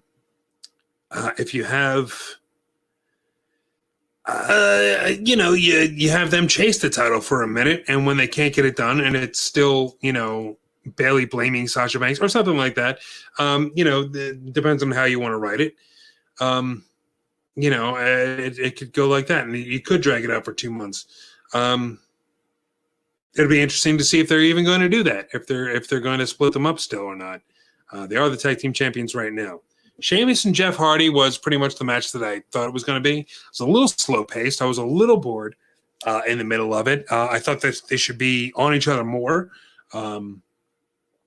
Said this is a very heated feud. This is more I'm mad at you, so I want to beat you. I want to beat you down. I thought they should have gotten on each other a little bit more, because it wasn't just Jeff Hardy that was pissed off. Like, Sheamus was pissed off at Jeff Hardy. Jeff Hardy was stealing the spotlight all the time. So why wouldn't Sheamus come at Jeff Hardy like full force and I'm going to put you down because I don't like you? That was my only problem with that match. Other than that, I thought that was great. Asuka and Nia Jax. I'm glad that Asuka is still the Raw Women's Champion. I am not glad that it ended on a double countout. That probably means that the feud is going to continue. And my thoughts on Nia Jax. I don't think that she'd be in any kind of title picture. I kind of don't think that she should be in the ring because she is not safe. We've proven that time and time again. Braun Strowman versus The Miz and Morrison. That match pretty much went as expected. It wasn't great. It wasn't anything to write home about, but I thought they got the job done. I thought that was pretty well done. Drew McIntyre and Bobby Lashley. I thought that was great until Lana came out. I don't know where they're going with the storyline with Lana. Hopefully, one of these days, we'll actually find out. Other than that, great match. I really enjoyed that. The Street Profits versus the Viking Raiders, or the Viking Prophets, or whatever they're calling themselves now. I don't understand what's happening. A cinematic match that I wish I would have seen from the beginning. As you saw, I stepped away. I went to the bathroom, got myself a drink, yada, yada, yada. I didn't know that they were going to do a cinematic style match. I would have stuck around a lot more for that. A little bit longer for that. Great to see my girl Jessie K, man. Jessica Carr. Used to have a big crush on her when she was on the Indies. I'm glad she's in the WWE right now. She's not watching. It doesn't matter. She was a great wrestler. She's a great referee. I'm glad that she's doing well on SmackDown. I thought we were going to get a regular tag team title match. I don't know where this is going. I don't know why there were ninjas. I don't know why. I think it was Tozawa. I'm not sure. I'm not really sure. It looks like him, but maybe it wasn't. There's no saving that. So I'm just going to keep on going. And then Randy Orton and Edge, we just talked about. Good match. I'm going to say it was a great match. It was one of the better main event matches that I've seen in a long time from WWE. Not the greatest wrestling match ever by any stretch of the imagination. And I think the wrong person won. If you're trying to get it be called the greatest wrestling match ever by anyone, don't put the heel over. It's as simple as that. But I like the pay-per-view. I really enjoyed it. I'm curious to see Mark Kalbacher and Corey Castle's opinion on it. When they watch it, we'll have them on next week for the podcast, next Sunday. We're going to have that up. I'm probably going to strip the audio of this and put it up as an audio podcast as well, so you can just have it on your phone as you're rewatching the pay-per-view. So we'll do that. And we'll be back for a regular episode of Rassle Rock next week with Mark Kalbacher and Corey Castle. Check out my YouTube channel. I've said it already. I'm going to say it again. tinyurl.com/YouTube Rick Connor. And as you can see down on the screen there, that's CONNOR, not ER. Sorry, people that spell it ER. You're wrong. Check out our Teespring shop. Buy some Rassle Rock merchandise, man. It's teespring.com/stores/Rassle-Rock. Everything on there, 100% of all the proceeds go to charity. So definitely pick up some t-shirts or whatnot.